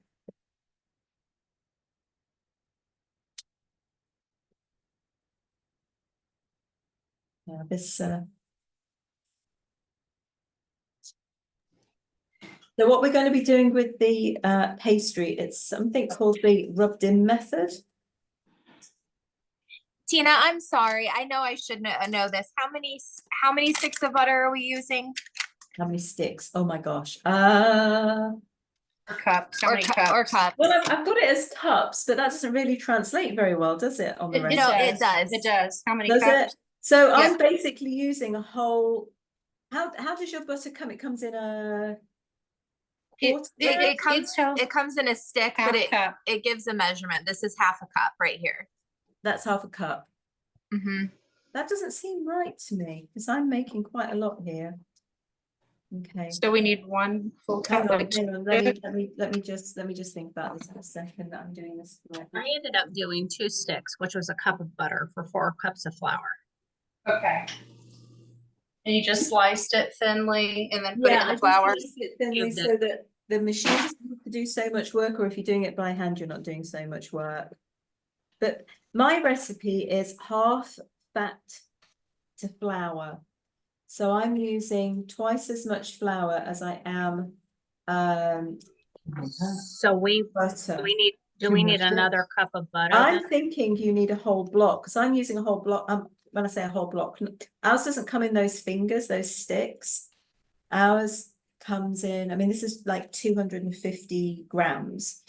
But you saw the size of the block I was using. I'm using a whole block, and then I'm using twice as much on the flour. 2 cups of butter to 4 cups of flour. Yeah, that would make more So that's sense. 4 full sticks of 4 full sticks is a whole yes. block, isn't it? Yeah, Perfect. a Thank whole you. packet. Yeah, I do it that way.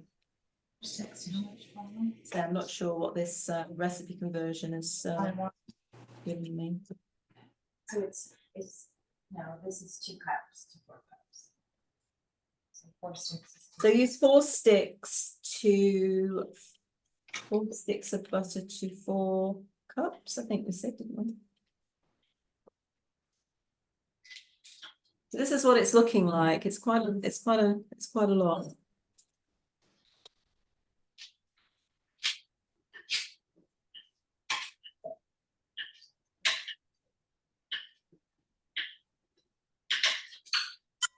Right, that's mine sliced up into these little pieces. You know, I'm going to do it. As Jennifer's doing this longhand, I'm going to do it longhand too.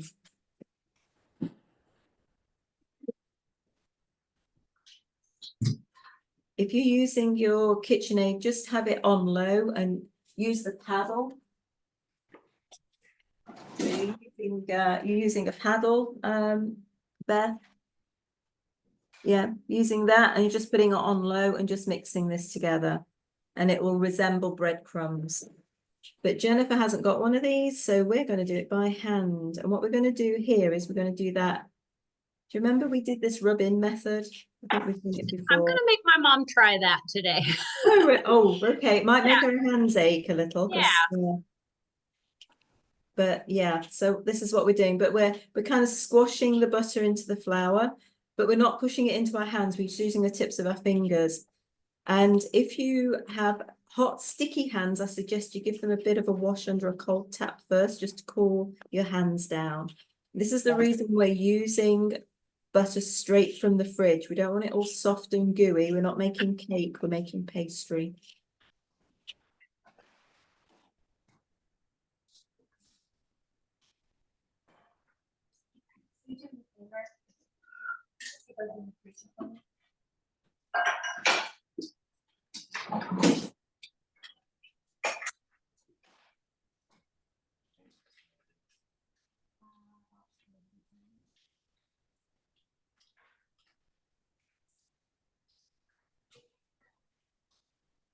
Sorry, I'm not watching you. This is how we're doing it. We're just pushing it between our fingers. So it's our thumb pushing against the tips of our fingers with some of the flour and some of the butter in there.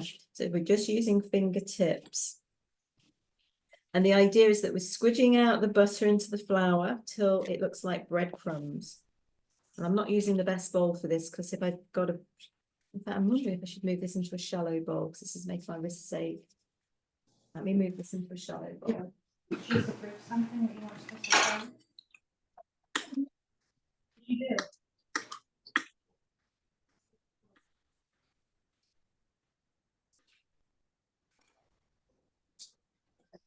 I hear it. Let me move this into a shallow bowl so you can see what I'm doing. So we've got our big pieces and we've got our flour. So I'm squishing it between my fingers and thumbs with some of the flour in my hand as well. Can you see what I'm doing there? Does that help? Is that helping? Yeah, that's the thing, isn't it? You end up having to be like this and it makes your arms ache. Sometimes doing this on the kitchen table is easier, but I've got this shallow bowl so you can actually see a little better what I'm doing. I'll say it I just said Beth gave me a step stool. that also works, and I surely could do with one. I'm standing on my tippy toes, so. Yes, it is. Yeah, especially with tall bowls. And so I'm just kind of scooping the flour up into my hands, well, into my fingers. You'll notice that my palms are relatively clean, so I'm not getting it into the palms of my hands as such, just through my fingertips. And I'm just squashing and scooping and squashing and scooping it. You grab my other 2 sticks. What's that? Sorry? Sorry, I was talking to Jenny. Oh, it's okay. So, like I say, I don't think a hand whisk is really the right tool for this. I think you can use a food processor to make pastry, but something that I've never done. And this is how my grandmother taught me how to make pastry. And I've always remembered it's half fat to flour. So it could be butter. You could use margarine, but I think that makes for a very soft dough. So I always think of margarine as more something you'd make for a batter or for a cake, where a pastry needs something hard like butter. You can use a mixture of half lard and half butter. I think that's how they used to do it in the olden days. Gosh, this is hard work. I remember now why I asked for the KitchenAid.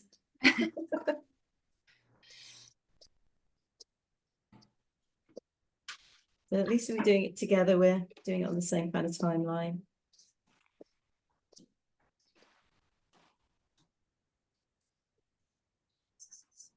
And eventually this will start looking like breadcrumbs. I've still got so many lumps, so many chunks of butter still.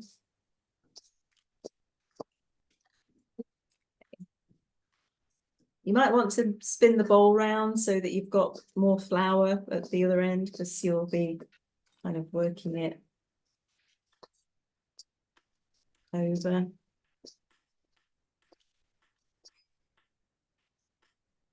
And eventually you'll get to the point where all the big pieces have kind of disappeared.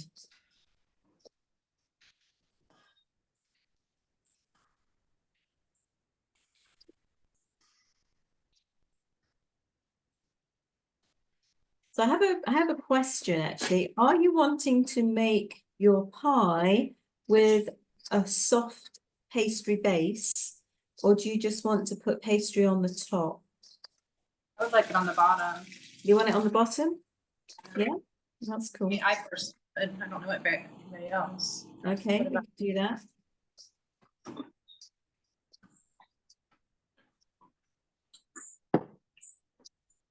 No, I'm actually thinking we might do the pie first, because I don't know, how have you tasted or tested your steak in your pie filling yet? I suggest you do. So taste the sauce and then see if you can find a little piece of the meat and tell me how tender it is. Doesn't want to be chewy, basically.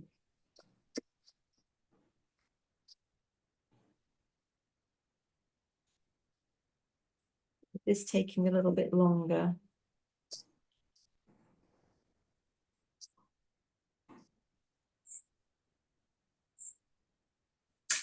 How's that going? I think it's going okay. Yeah? Yeah. Okay, I'm getting to the point where mine's starting to look like breadcrumbs, although I've got a few lumps in there still.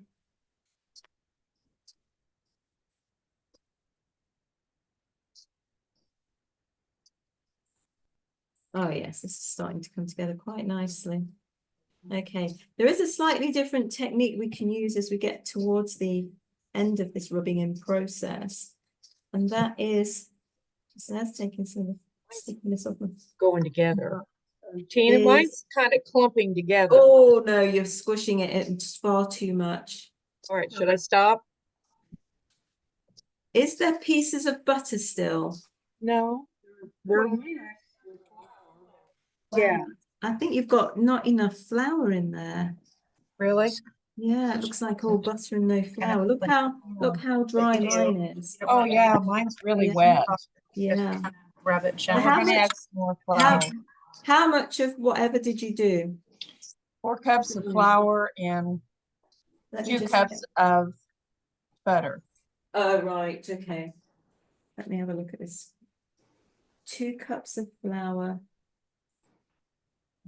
So you put 2 cups of flour, No, we put 4.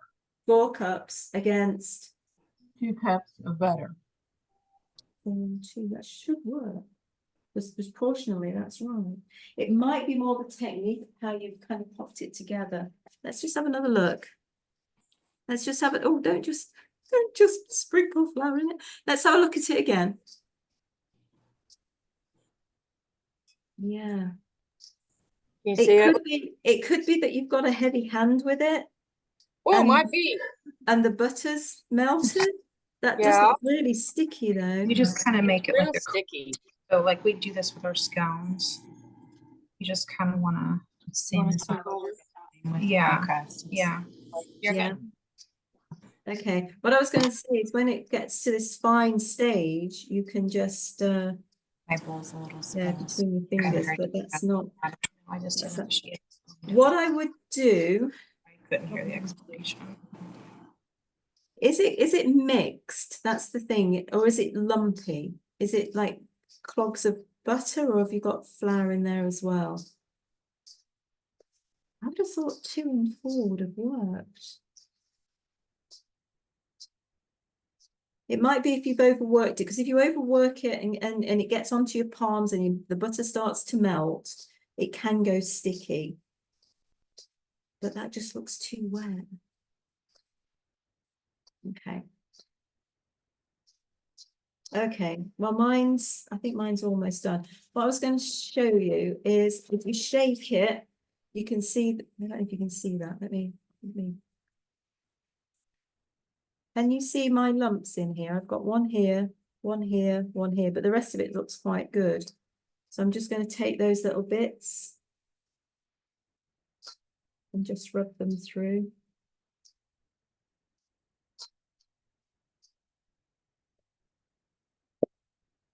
Mind you, you're in a warmer kitchen, I would imagine, than I am, so that's not going to help. Okay, what we're going to do now is we're going to add a little bit of water to bring this together into a dough. Where are we at on Jennifer's end? Are we looking anything like this yet? I have a ways to go, but I'm getting there. Are you? Well, I say just be Kind of. careful that you're not kind of pressing it in, you're lifting it up. So when you press it in, it can melt the butter and it kind of goes a bit congealed. And we don't really want that. I'm not quite sure how to recover from that.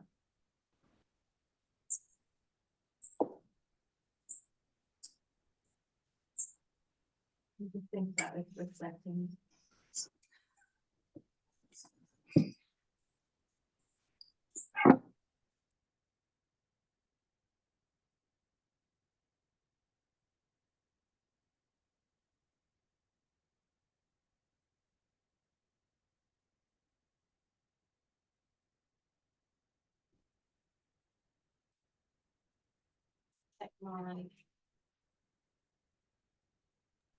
So my mom just had a memory of when she would watch her mom make this pastry, and she would actually use a cold fork. She'd actually have a glass of Yeah, you can ice do that. water to the Yeah. moment to the side, and the moment that she started to see it come together, it would continue to break up with the fork. And I think mom actually It's doing created that. the same pastry the first time I did it. We came at it very heavy-handedly, and it melts so It quickly. does, yeah, it does, especially because you're in Yeah. you're in a much warmer place than I am.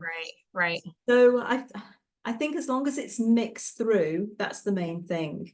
I'm going to add some water now to bring mine together, although it sounds like you've already brought some of yours together. Your pastry might be a bit heavy.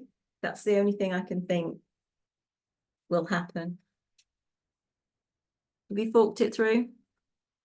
Yeah. So I'm going to add some water to mine. I was just checking on my my meat. Oh, let me just move that so you can see.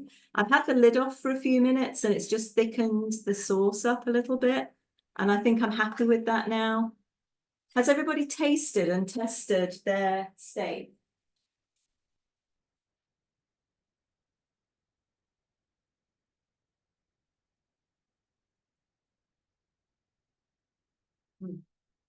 Yeah, I'm happy with that.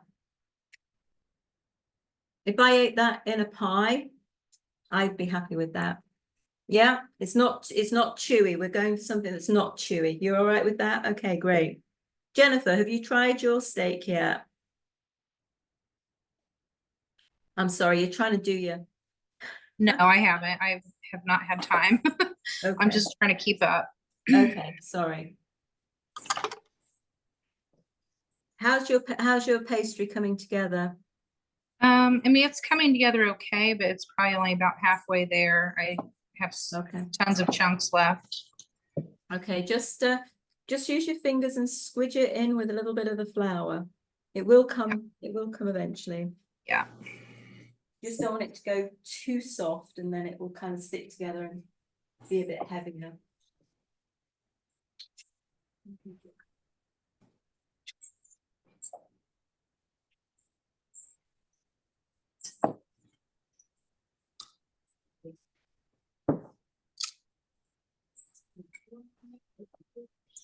My meat is probably scorching over there. I'm gonna go turn it off. I'm gonna go check it out. Check mine too. Can you like stir my carrots in there? Or my carrots.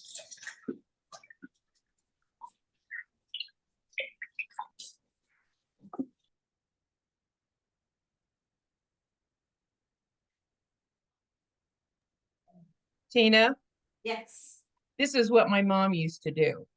She'd put her water with ice cubes here in Yeah. it, and this is the water she would add to her pastry. Yeah, and I've just got water out of my fridge as well. Okay, So yeah. so it's Well, gonna be mother used to always put ice cubes in it, and then she'd keep her fork in there too, so her fork would stay cold. that's a good idea. Like I Isn't that said, funny? yes, you're in a much warmer place than me. So yeah. So I always say if your hands are hot, rinse your wrists under the cold tap and it just cools your hands down, because this is all about having cold hands and having cold butter. So I'm just going to add some of this ice water. And I'm using my fork now. And I'm just going to keep adding a little bit of water into the well in the center. And how much total? How much water? It depends on your flour that you use. So I think I started off with about, I don't know, 3 fluid ounces, but I haven't put it all in. I'm just adding a little bit at a time. You want it to come together, but not too wet. You don't want it too dry either.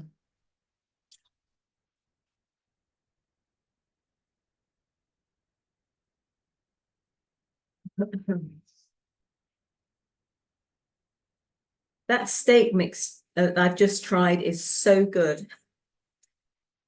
I did add a little bit of extra salt to mine because I found the beer was a little bit bitter. Okay, that you see how that's starting to come together because it's starting to stick to my fork. So I'm actually going to go in with my hands now and see if I can bring that together.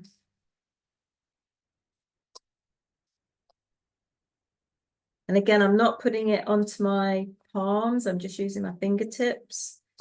And I'm just picking up the blobs of stickiness, if you like. There's still quite a lot of dry up here, so I might need to add some more water in a minute. We'll just see how this comes together.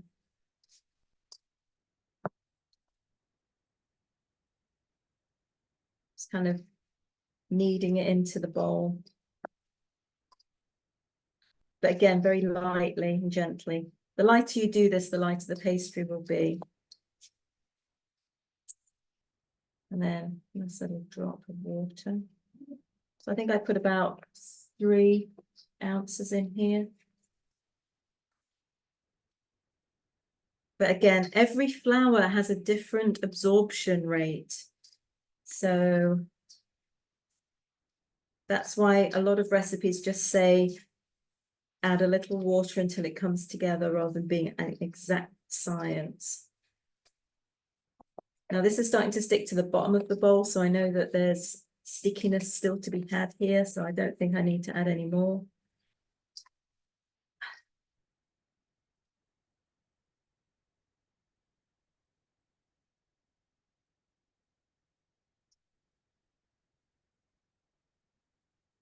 There we go, it's coming quite clean now.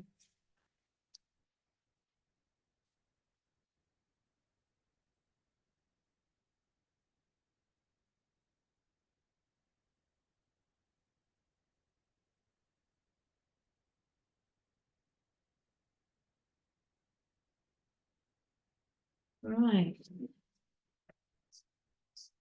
So that's my pastry come together, and that's my clean bowl. Hey. Huh? No, no, it's going to be empty, you know. Huh? Oh, go and watch extra time.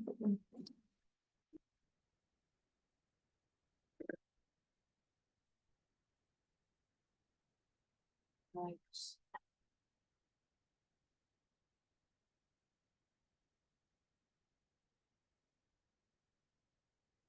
Okay, how's everyone doing? Where are we up to? So that's the kind of thing that you want to get to, is pulling it together, nice clean bowl. You see how I've just mopped that up with the dough. And I used, like I say, I used about 3 fluid ounces. I didn't put it all in at once, just a little bit at a time, just to see how it comes together.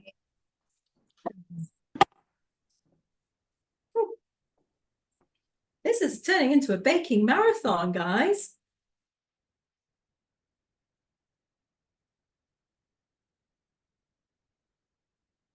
Jennifer, how's yours doing, darling?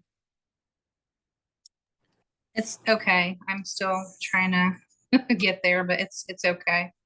What, you're still trying to rub the fat into the flour? No, I'm just adding my water now. Yeah, Getting adding it water. down. That's great. Yeah, no, that's good. I'm glad you got to that point.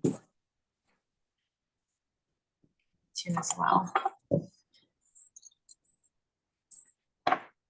Okay, so Beth and Beth's mum, are you doing okay? Did you get your pastry together?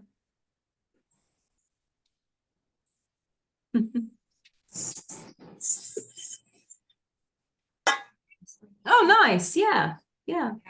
Might need to go in the fridge if you're finding Wanna it's really finish yours? soft. I mean, mine's quite heavy and Because I don't have to measure 3 ounces on here, so just yeah.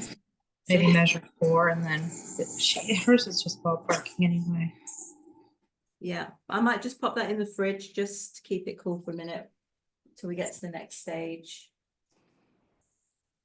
Right, let's see.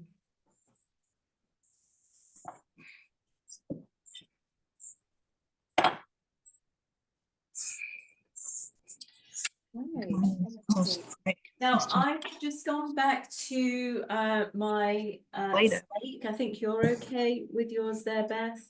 I've now turned mine off the heat, just I need it to cool down. I've also done the same with my my filling. But you might want to test the meat in there as well, because that will be a bit firmer, but as long as it's not super chewy, that's what you're kind of going for there. And it is going to be a much drier mix. Yeah. Like I say, mine's this ground mince option. But you see how dry it is? That's why I'm showing you that. Oh yeah, that's nice. Yeah, yeah. And the carrots are cooked and the meat is not overly chewy. A bit of bite, but yeah. Oh, well, wrong thing. Jennifer, let me know when you're there. Where am I supposed to be? You should be close to that. This? I mean, I Ask feel like the it's. question. What's up? Jennifer, are you okay? You're right, you're unmuted. No, you've got okay. Okay. She doesn't want to talk to you.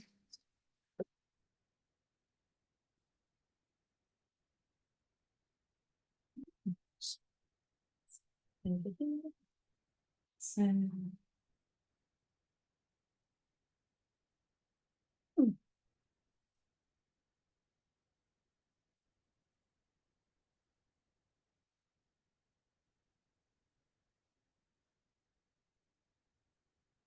So now you need your rolling pin. So we're going to roll this out.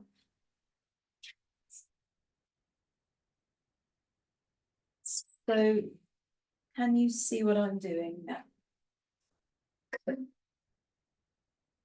So this is actually quite a big piece of dough. So what we're going to do is actually going to cut that in half to make it a bit easier to manage. In fact, I'm going to cut it in half again. So I've got about a quarter of the dough here, and I'm just going to make it into a little circle, ball. I'm going to use a little bit of flour on my board. Just move those over.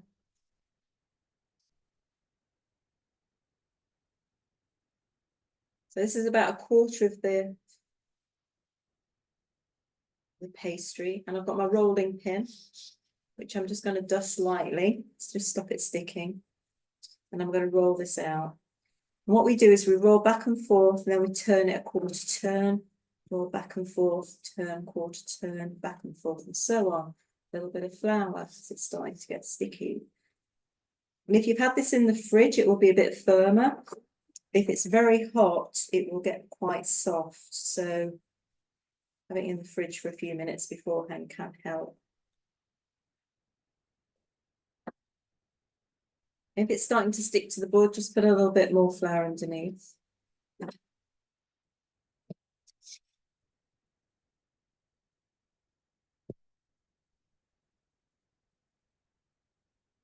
There's probably enough here for 2 pasties. And it really does depend how big you want to make these. But let me show you how I do it. So this is a little tea plate, and I'm going to use that as the template for my circle. So what we're going to be doing for the pasties is we're going to be cutting the pastry into these circles, and you can decide how big you actually want these to be.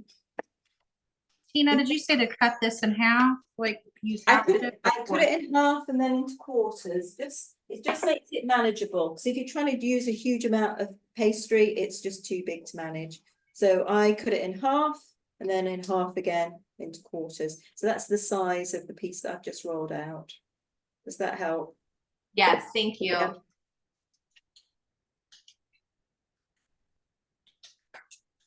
And like I said, I've just used the tea plate. You could use a saucer, you can use something round. But if you make it too small, you're not going to get much filling in there. Now, I don't know if you remember earlier we used some egg wash, didn't we? I've still got that left. I'm going to add a little bit of milk to that.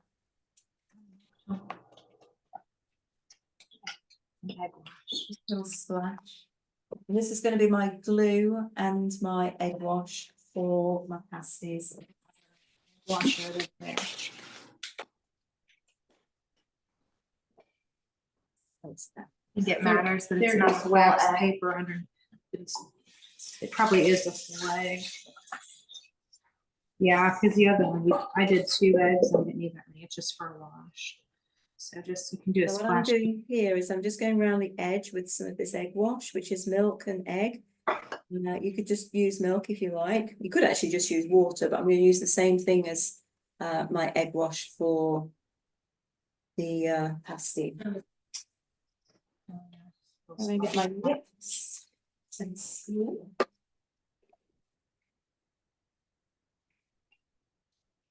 Now I want you to imagine a line going down the middle because we're actually going to flip this over. But we want to put the filling in first. And my filling's a bit hot still. And just make sure you've got a little bit of everything in there, a little bit of the potato, a little bit of the carrot. I've got peas in mine, you can put whatever you want in there. As long as the proportion is about the same. So you've got a little bit of carrot, a little bit of onion. Are we doing the pasty? Is that what we're working on right now? Pasty, so this is the pasty mix, not the wet mix, but the dry mix. And then we're going to roll that over, or fold that over. And then we're going to just pinch round the edge to form. And then we're going to stand him on end and we're going to twist. And this makes it look like a pasty. Yeah. And then we're going to get our tray. Can I just use your? Oh, I have a kitchen. In fact, I'll put that in the kitchen.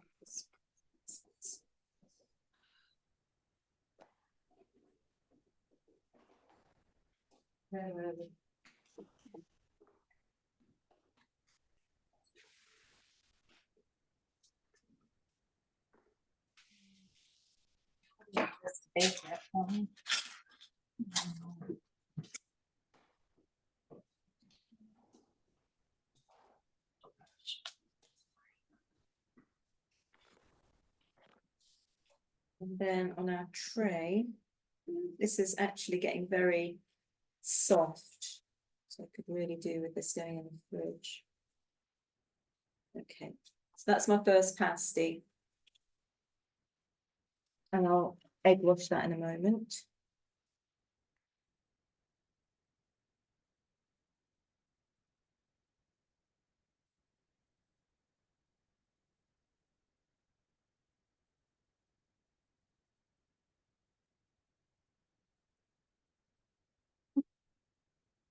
You okay there, Jennifer? I've kind of lost you completely.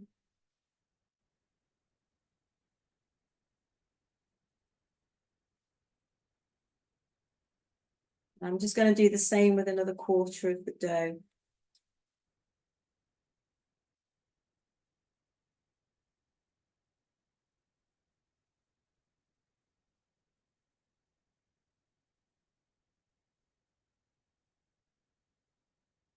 Okay.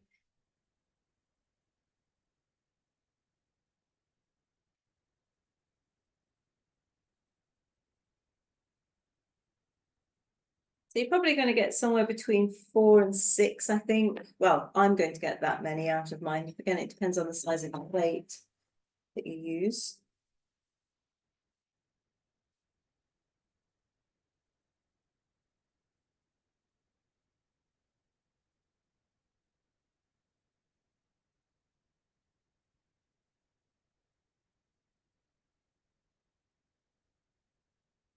Let's see what I'm doing here. Yes, no, maybe.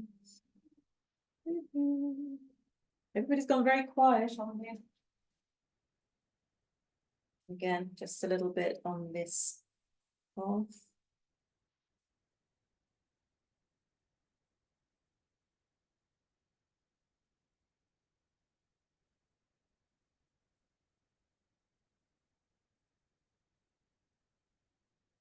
You want sufficient filling to fill it, but not overfill it so it all comes out.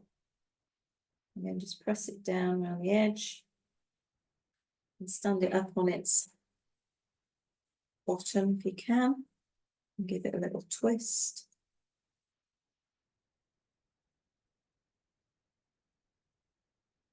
And then pop it on your tray.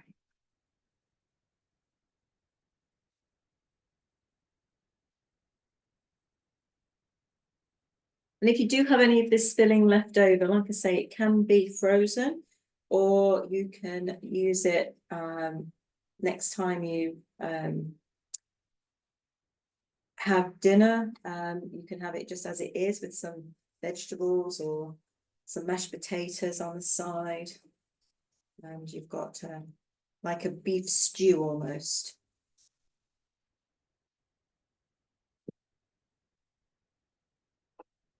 And add gravy to it. You can even put it into a pot pie.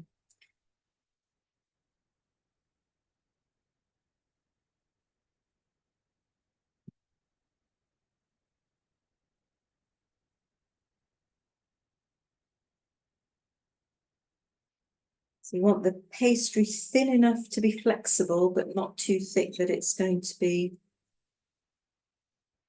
too chunky, but not thin enough that it's going to break easily.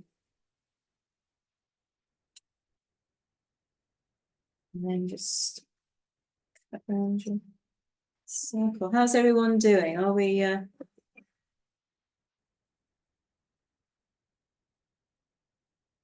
how you doing, Beth? Are you following okay? We've got one. We're working on the second one.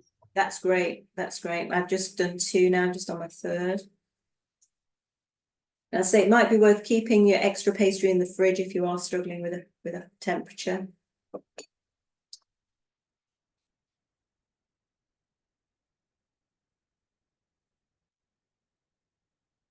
I think the trick to this is just to try and make enough. Just have enough. What's the word I'm looking for? The ratio of all your ingredients is about the same. So you don't just have like one mouthful of meat and one mouthful of, you know, no potatoes or whatever.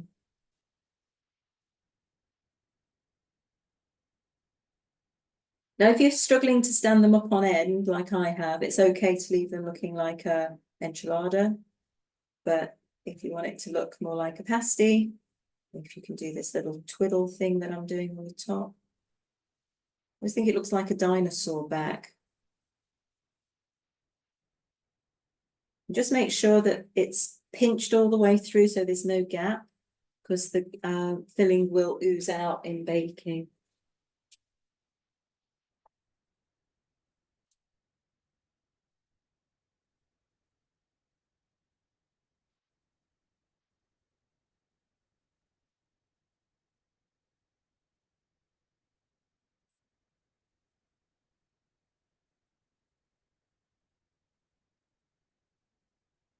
Okay, that's looking good, guys. So you're kind of like doing a little twist. So you're pinching it together and twisting. So you're going one set of fingers and thumbs going one way and the other one's going the other way. And then just twist. There's a song about that, I think, back in the day.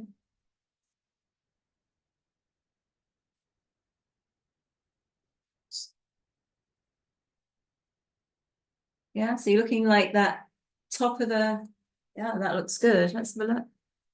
And go down a little bit, down a bit, down a bit, down a bit, down a bit, down a bit. I can't see. No, can't see. Yeah. Yeah, okay, yeah, that works. It's not actually standing up on its bottom, but that's fine. The look of it isn't going to change the taste of it. Still be good.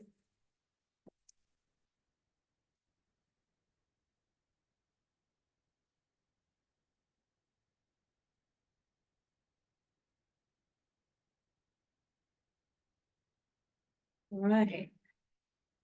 This is my 4th that I'm doing.